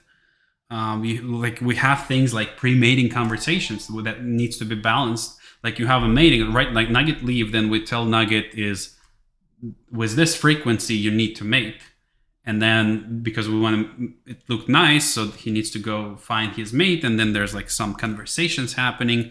Like there's a fertility timer, there's a pre-mating conversation that's like when they talk and then they go mate. Then there's a pregnancy duration. I don't think we have pregnancy anymore. It's like, yeah, it's like, it just we skipped it. But the thing is, it's just like even all of those tabs right now, you feel like, oh my god, like right? How many of them potentially could have skipped? Yeah, being straightforward, like, hey, or add more, or add more, and still work on this. Is like pregnancies. How cool it's gonna be is like I still would love to see like pregnant nuggets walking around. It's like how cool. Like the idea was, and it was implemented. It's like that when she was pregnant, she was not working or available for anything for some time until she gave her birth. Like again, I love this kind of sentimentality of the game, right? Like so, I want it to be very sentimental. I strongly considered making nuggets pee, right? Like so. I remember that. Right. I was like battling with them. I was like, I want them to feel natural. I want them to feel alive. It's like imagine guy going from like construction to back home and he needs to pee. It's like he stops and peeing. It's like how awesome that going to be. It adds so much life to it, you know. It's like it doesn't have any things, but like yeah, we chopped it out. Sometimes they win. Twin possibility. So yeah, that was that. Space Age. Well, that was it. Planets. I think I covered it all. Not sure. You guys. Yeah. Go ahead. Also, a couple of questions that I just was gonna cover before we forget about it. Yeah. It's about space and basically colonizing other planets and how it's gonna work, and like, do you have to micromanage every single planet? So the answer, like, if not going into many details, is if you will be able to set up your planet to be sustained well, just as an example, that you don't have an excess of production of, let's say, pollution on your planet, and you have enough resources are being delivered to your planet, then technically you don't really have to micromanage that planet. You can just leave that planet and go to another planet. But for example, if you're leaving your planet in a disastrous condition, like for example, you build 50 factories and you don't have anything that removes the pollution. I'm just going to play it, Sasha, on the background since you're talking about planets. So you don't have any food. Well, then your planet is going to be in a bad condition, and you're going to receive some warnings saying like your planet is in a bad condition. So just up to you to set up the planet so it can sustain itself. But otherwise, it can sustain itself. Right. Yeah. So again, you guys, I don't know if you guys actually tried it. If you were that old, I'm just gonna play it, Sasha, on the background since you're talking about planets. So yeah, give us a break a little bit. It's like we, as much as we wanted to make like something like, oh, it's so loud, like a No Man's Sky. It's like, but like again, the planets it's just like, again, we want to like manage expectations. So like sometimes I see people like you're like hyping things. With us, like we're on other sides. Like we don't want to overhype it. Is like, again, you're gonna have like different planets. The planet's gonna have like different environment conditions. As you can see, this is like a toxic planet. So if you want to colonize something like this, you have to kind of like terraform it. So we have some tools to do that. So we kind of been experimenting. That's why we released Moon a little bit earlier, so that we can collect some information. But like, that's why we've been spending so much time on planet generation, is that we can like kind of procedurally generate different kinds of planets. And so the planet play is going to be like, yeah, you colonizing, trading resources. Your planet will kind of like, basically the reason why you're doing that is like because some other planets are losing resources and you need to trade between of them. I hope this is not too loud. And so this is, I believe, Dead Planet. So it's like very grayish and stuff like that. Arid planet. Yeah. And these planets are absolutely beautiful to play on, and they're fun to play on. You're gonna have some planets that you can play with, send nuggets to, and then some other planets where you're gonna have to send nuggetoids to, because it's just not survivable at the time you arrive for nuggets. So yeah. So it's basically, the play is about terraformation, resource management, trading in between, and stuff like that. People were asking about like the Planet Cracker. So you will be able to unlock Planet Cracker. The design for the Planet Cracker is like, basically he is what he sounds like. Like, so you can, I don't know how much we can spoil it, but I think like we can spoil it. That's fine. I mean, that's like, fine, yeah. So basically the Planet Cracker is your resource sucker, right? Like, so you choose the planet where you want to like extract resource and deliver it to other planet, and the Planet Cracker is going to do that. But you pay with a planet, I believe, if that didn't change. Is like, so he sucks out the resource of entire planet and planet explodes, right? Like, so he can like grab entire oil from resource from this planet and bring it somewhere else. And go ahead. Just to kind of like quickly clarify it. So basically, on each planet you might encounter different resources, and with Planet Cracker, you will be able to select one out of like many resources, or maybe there's going to be only one resource on the planet. Who knows? But you can select only one, and after it's, as Alex already mentioned, going to extract that resource, the planet is going to be destroyed. So you'll have to choose wisely what resource do you want to do, because that planet is going to be destroyed. So it's kind of like a drawback, even though like he's gonna have a lot of capacity to suck all the resources, like all that specified resources. But yeah, so it's kind of like there's pros and cons to it. So not every single planet you need to colonize. Maybe for some of them you just need to send him to grab resources. Right. Well, this is your, I believe, almost first look at this planet. So it's like, we're gonna show a little bit in our trailer, the release date announcement, which we're still considering the date. It's, again, like it's hard to say. It's like it's 99.9%, not 99.7% rated, right? It's like, yeah.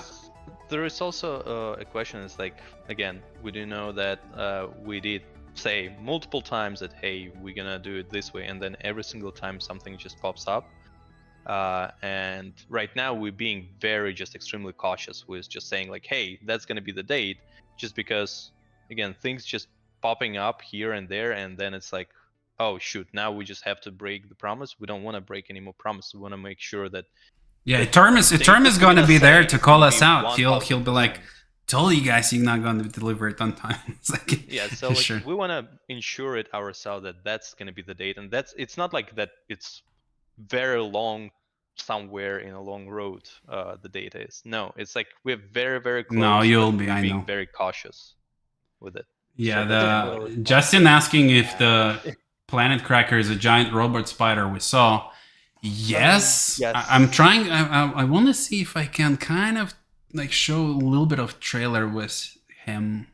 Well, this is the image, which is untextured old one I found, but like there was a trailer that was supposed like the thing is like my computer is a little bit disorganized right now. I got hacked like last week and it was like super stupid. It's like the guy was saying, it's like, hey, download this game, can you check the game and give me feedback?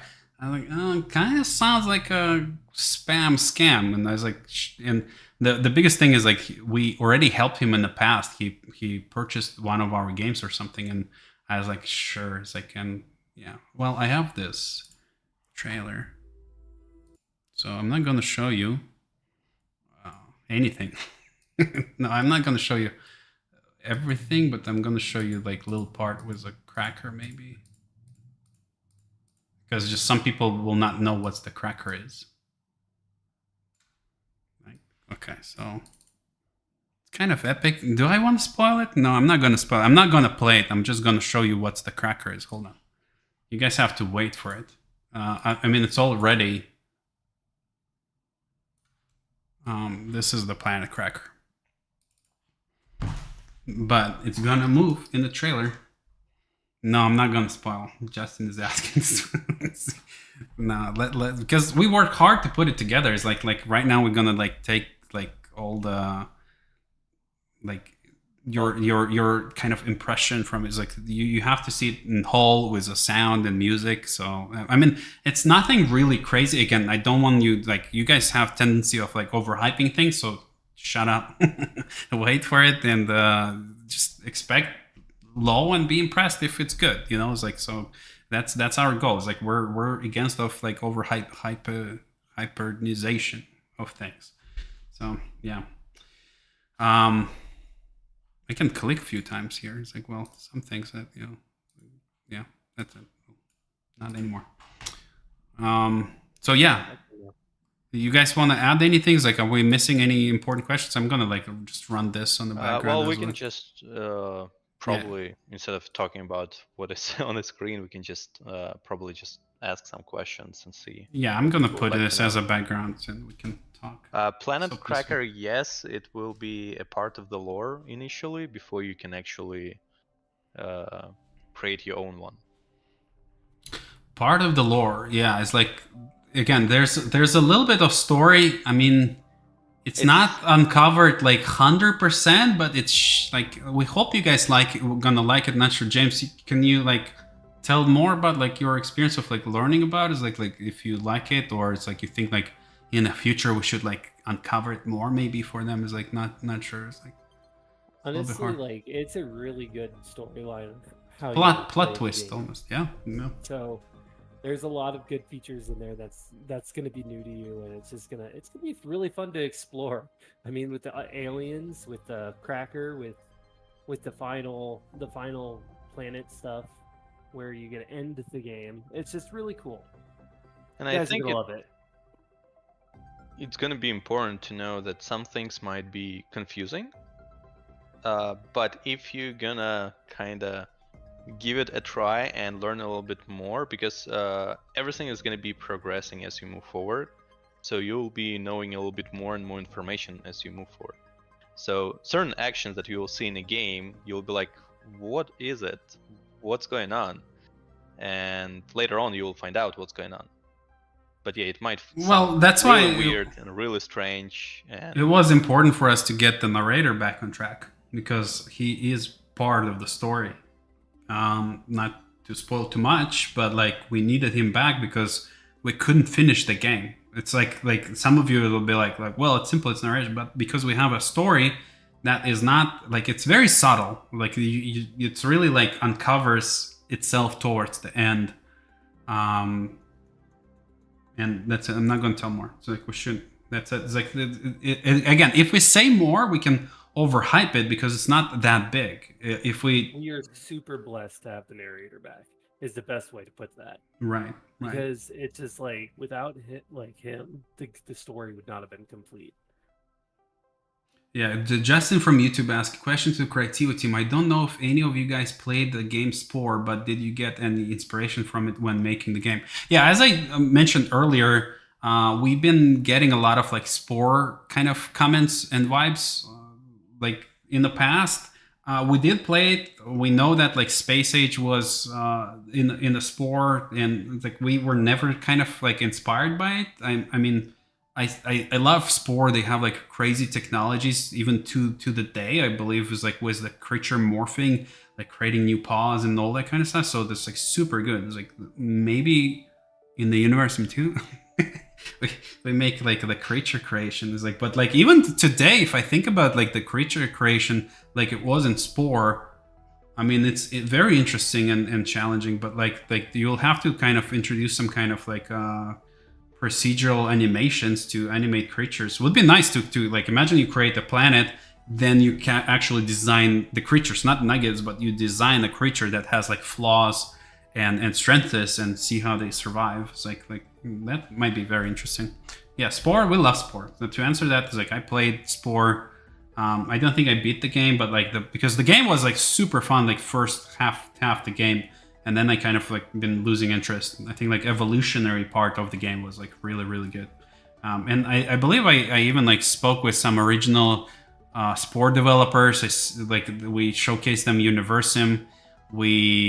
I had the opportunity to chat with creator of Sims and SimCity. We were showcasing Universim. They kind of like were excited about it. It's like, but again, it's like those guys are pretty industry veterans. You know, it's like probably not super impressed as I would think or imagine. But yeah, so no, Spore good. Yeah. Sure. Yeah. Any questions you guys have? Tell us. I mean, I can answer. Is like there was like some controversial, silly questions, like why you guys moved from California to Texas, right? And the same person actually answers like gives pretty good justification. It was like, well, I understand that taxes are high. Well, I mean, to be honest, is like you caught us. We robbed the bank in California and moved to Texas.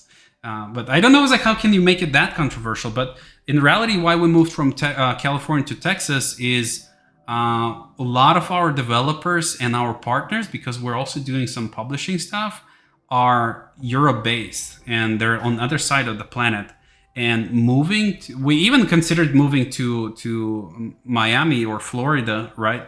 But we kind of like researched it a little bit more. It seems like the weather is kind of like always hot and things like that. Not that in Texas the weather is super good, but yeah. So moving in Texas from California gave us 2 additional hours per day to work with our developers, and 2 additional hours per day gives us entire times 5. That's 10 hours a week.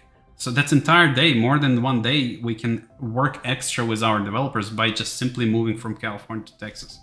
And on top of it, California is not like super nice for like startups and young businesses. Any day they can introduce some crazy stuff that's gonna cripple us. So yeah, that's the answer. I mean, a little bit longer than it needed to be, but like I don't know, it's like what else? Like sure, hurricanes in California, they don't have hurricanes. In Miami, Florida, it's like they do, I think, right? Term is asking what happened with Sari. It was like Sari is a completely different game. The developer had some struggles. We don't have like, if you're talking about IP rights, we don't have IP rights. We gave them money, and that was not enough at the end for them, and they couldn't finish the game. So they might come back to it. The developers from Ukraine, and like with the war and things like that, so the game is on the shelved right now. It's like unfortunately we're kind of like losing our money with that for now. So we'll see if we'll be able to recover. We're currently rescuing a few projects, but like yeah, the Sari is still on the shelf. Yeah, James. I have a question, and it says, what was the choice you guys did to not give like small updates monthly and rather just go for 1.0? That was like I addressed that question is like because if we would not work on 1.0, we would continuously implement new features. But because we set up the deadline to release the 1.0, we had to lock everything, right? Like because if we would continuously add new features, we will never finish the game. Is like because with the new features we introduced bugs and issues, and we had to lock the game design and game development in a way so that we can polish everything, finalize adding everything.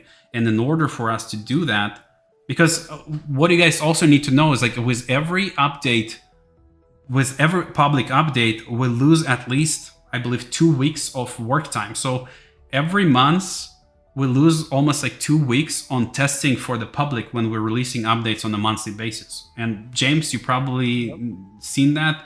Even like Termis, my best friend, is on in the chat. You know as well. It's like you know that when we release monthly updates, we have to lock the new content. So in reality, we work on the new content for 2, maximum 3 weeks per month, because like in the past we've been releasing updates on a monthly basis. You guys know that.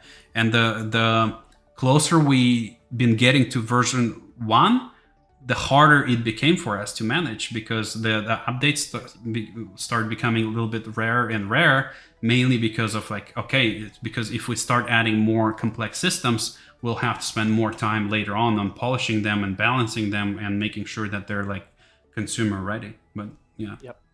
I agree. That was a really good answer. It does take time to test, and it does take time to create. So just be lenient with us when we're... How many updates we had? Like, I think Sasha, do you know it was like 40 something, like over 50? I think we passed 50 updates. Yeah, 59 free DLCs, guys. It was like, well, in some cases they are DLCs, like they are free DLCs, because like there's like things that we never promised, but we added them, and we never even thought about like charging any money for any of this. We just like had too much fun and got carried away. We just like been adding and adding and adding and adding stuff.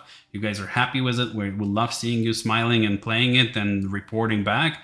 And there's still no plans for any kind of like paid DLCs like up until now. That might be a good idea. So I also want to add, sure, yeah. Being the community manager and the QA, I just want to add that communication has been kind of low on our side, but that's because we've been really hard at work. Like all of us have been really hard at work, getting things together, testing the game, and we're I can't speak. Too excited. Yeah, I am excited. Like this is really awesome to come out to you guys. Like it's gonna be really cool. At the very end, you guys are gonna be so happy that. Hey, you overhyping things again. Like, no, yeah, no. Even though we haven't been communicating, we're busy at work, and we are really making a great game for 1.0 to finish it all up. I think again, like we could have done a better job. I mean, there is no question with that. I think it's just like everyone really trying to push towards 1.0, as already Alex and James mentioned, and that's why like even because again, with every single devlog that we were posting, every single update, it required a significant amount of time to like gather all the information and all the data to put everything together, formatted, copywriting work and all that stuff. And now it's just like, okay, we need to get to 1.0 as fast as possible, and we kind of like selected the straightest route that is possible. And it did not help like with some of the systems, as you guys know, on our Discord, when somebody was pushing merges or somebody was working, our bot would report what everyone is working on. But we did change a system because everything was like on our servers, and now we that stopped working for like last like year or two. It's like we didn't even like put any effort like recovering that system. It was like, yes, it's just because it would just require time completely off from the development. And again, just because everyone wants to see 1.0 and everyone is asking when 1.0, we just like, okay, we need to get 1.0. We need to literally just look at 1.0, nothing else. And that's why like we literally just concentrating on 1.0. Again, it's maybe a little bit silly. I mean, I don't want to sound it as an excuse. Like I said, I think we could have done a better job in terms of like communication and providing the updates. I just think we just decided, hey, let's just concentrate on 1.0 and do our best to get it as fast as possible. Right.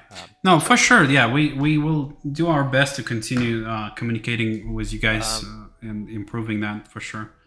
For the bot, because I'm asking if we can fix for the bot. we checked initially. It will just require it to transition to completely, because again, it was set up to work with our physical servers. And when we canceled our physical servers, right now we're using cloud. Oh, that's when we moved to the cloud Plastic. Exactly. Yeah. We have a version control so that they know what it is. Yeah. So like basically when we're developing the game, everything, our game is, because every developer working on the same game, the game is stored on the cloud or on the server, right? Like, and that server, even though Sasha calling it physical, but it still was digital, but it was like physical, that's something that we were renting, and we could have write some custom tools so that can fit information to the Discord. And then when we switched to the cloud version, when Unity acquired, we used Plastic CSM for our version control. So Unity acquired it like a few years ago, and they kind of improved it in a way that like we decided to move to the cloud version that offers us a little bit more flexibility. But unfortunately, that cloud version kind of lost the ability to fit information to Discord to you guys, because like everything that you've been seeing on the Discord was automatic, right? Like, so we just like created the hook that whenever our developer, that's kind of was like kind of interesting ideas, like going forward and being more transparent, because like everything that our developer did back then and pushed to us, because like when you make changes to the game, you have to have like a patch note, right? Like fix trees, fix that. And we decided to unlock that to our community. And then that Plastic CSM or CMS changed, like they changed the way that they're handling things, and it stopped working. So it's not that like it will require a lot of time. It probably will require not the time, like, but changing our structure for how we like store this stuff. And we just felt it was not worth it. The what you can blame on us is like, and say we did bad, is like not communicating that properly on time and right the way, so that you guys will know that why it's not working. So overall, is like, yeah, we were not like super communicative through our channels, because like usually we communicate with fans through our dev blogs, and we were not doing it differently. So we just stopped releasing dev blogs, and that's why you felt like a little lonely, which is understandable, you know. So I hope that it explains it. Yeah. Sorry if I cut Sasha. It's like I just like recalled it. Yeah. Explained correctly. And in terms of like, I just want to cover some of the things that on top of my head that is left for like 1.0, because we kind of like start and people are still asking like, oh, how much work still needs to be done. So I'll try to list all of the things that I have on top of my head. Maybe I'm missing some small things, but overall. So one thing is a last part of localization, because we could not finalize the full localization because we were still changing some text for the perks, and we're still adding subtitles, which is the text. So that part was not finalized, so we still need to send it to localization. Subtitles, we just today, one of our developers was able to write like a script that goes through all the subtitles, and basically it does a bunch of work to tell us what mistakes, because what we're doing, we have a system that takes a voice and creates subtitles for us, like based with AI.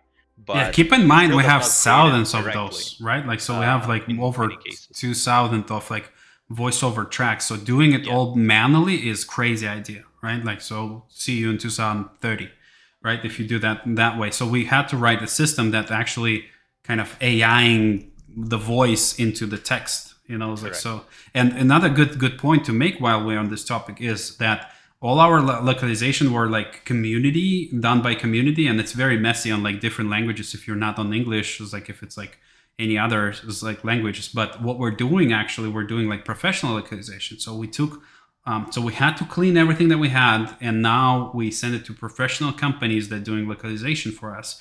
And that again, you can't do that until all is done, until you put the cap on game design and game development. Because if you do it, like if you continuously add stuff, you have to continuously do that, and that's like not effective, not efficient, and it's like it just stretches the time. So that's why there was like we had to lock it, and it's like now we're doing localization. There's a lot of it, like right now what we're doing is like a lot of it logistical stuff. So we're just like polishing things, balancing things.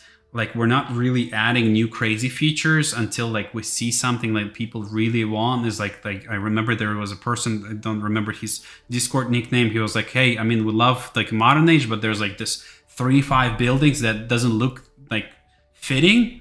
And those buildings, actually interesting is that they've been outsourced, like, because like we have our internal team of 3D designers and they're doing a good job. And we decided, like, hey, how about like we try to save some time and like outsource the buildings, and so that they make more and faster, and we can like continuously move forward. And then now have to redo them because we tried to like cut the corner and it didn't work. And we go and, oh, you are, yeah.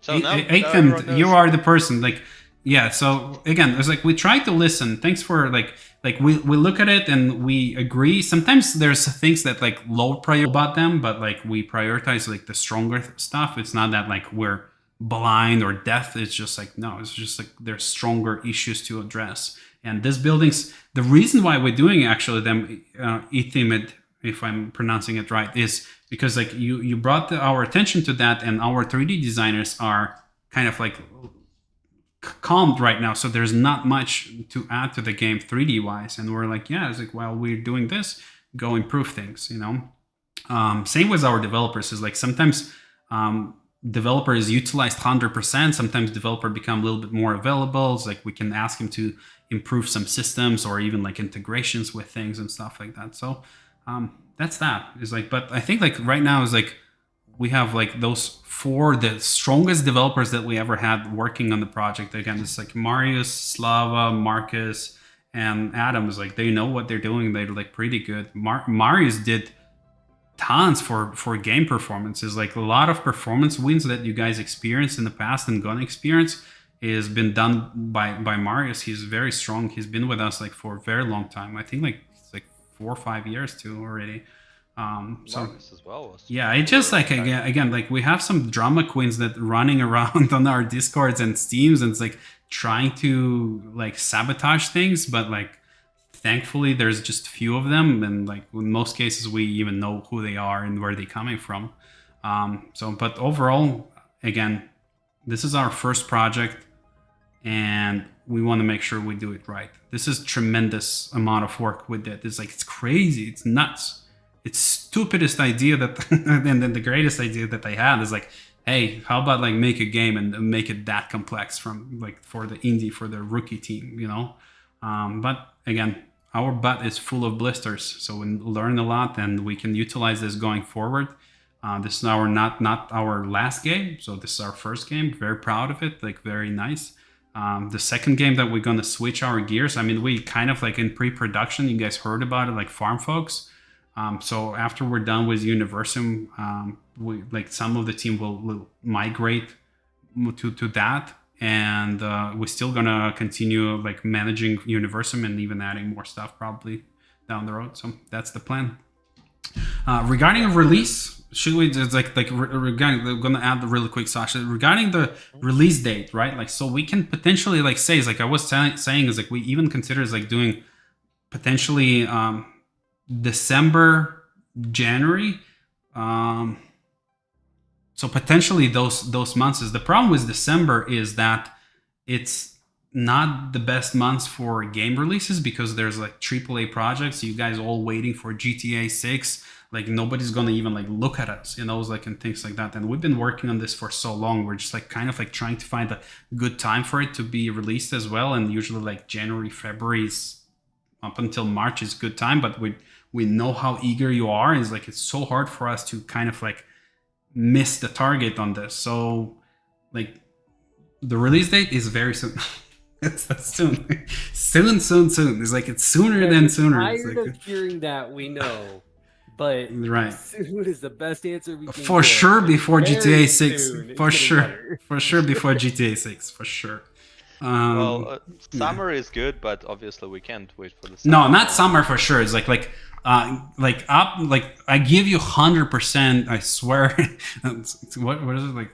Swear on the grave of my ancestors. It's like I think like by March you're gonna have the full version. By March, not the latest, not the later. So as much as I want to give it like sooner, I just like again there's like we can release it sooner. It's like, but like we of course we can use some time to polish it more. But if you allow us a little bit extra time, so give us that time, is like so that we can choose the good timing for it, because it's our baby. Want to make sure that we're doing it right. We're gonna like work with Steam, see if they can offer us any kind of like featuring. Probably gonna launch any like some discount for the launch. So yeah.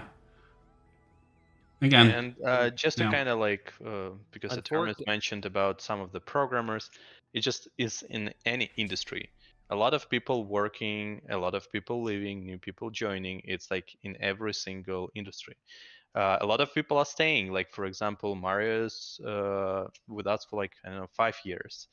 Maverick was with us for like 6-7 years. Again, people, when you work on a project for like so many years, I mean, some people getting tired of like, oh, they want to try something new. They don't want to like work for additional like 5 years on the same project. They want to try a new project, and that's kind of like completely fine. We had a lot of programmers who were completely new and who gained extreme like a lot of knowledge. They get like a great experience. Offers, for example, from like Sony. And yeah, Sony, Chase and Jack went to the company, worked AAA companies from us. When Chase came in, such a great guy. He's like, love that guy. He's like, he did so much. He came in to us and worked on the game for the first time ever. After us, he went to the Sony. What's the game? Like, what's the studio? It's like, it's the ones who created on Taisuna.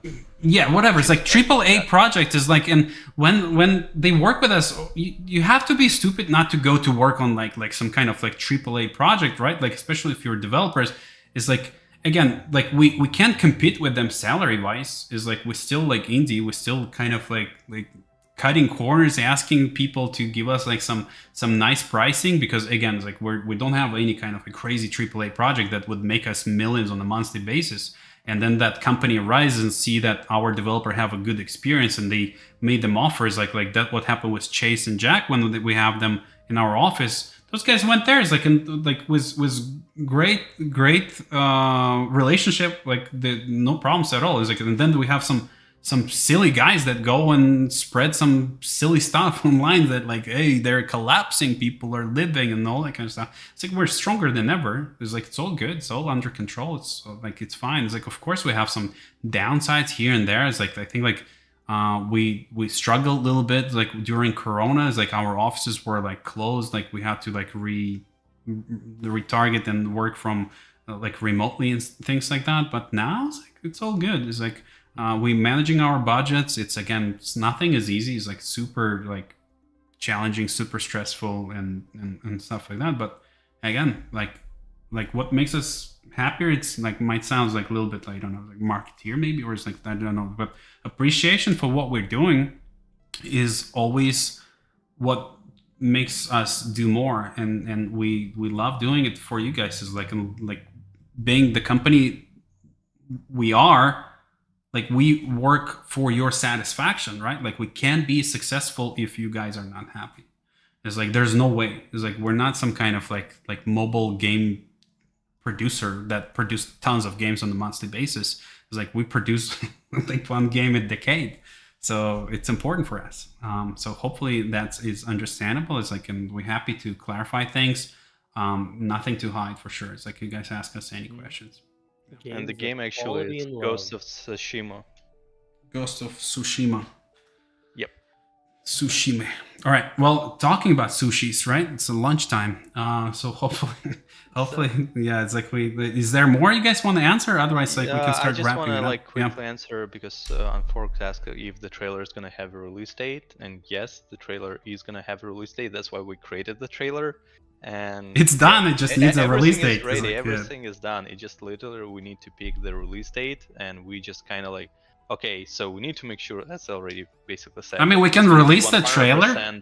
The release date that we are talking about, because we are also tired of like moving the date back and forth. We want to make sure that we deliver on that date. So that's why we are very, very careful, and we like apologize that we're just saying like, hey, soon. Yeah, our like we can release trailer. It's the release date just gonna say coming soon if that works.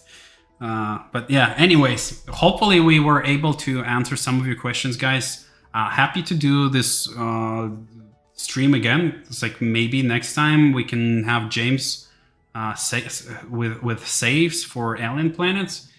We plan to start like getting more QA people involved in testing, and yeah, so that's the thing.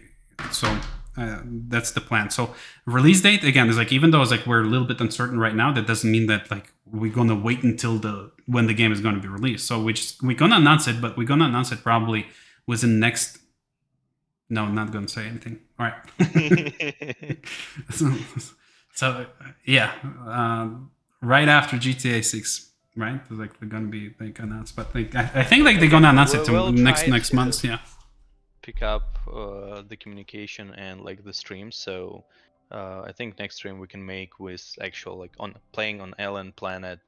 We're discussing like some of the challenges and showcasing a little bit more latent content. So because right now we just kind of went from like where we were, where we are now, and a little bit of space. So we can concentrate a little bit more on space, more on trading stuff, and yeah, just see what you guys think and hear a little bit more of your feedback. And all of that we can do on the next stream, and I think, I mean, we should do it before the end of the year. Right. Yeah. Sounds good. Well, all right, and we gonna connect with you guys later on. Again, so like, feel free tagging me on Discord as much as you want. I don't mind that. So happy to answer any questions that you guys might have. Otherwise, yeah, we're gonna wrap it on this note. Hopefully it was informative for you guys, and we will see you later on. Yeah, have a good day. Thank you guys so much. Thanks for joining us. Awesome. Yep, bye-bye. Cool, guys.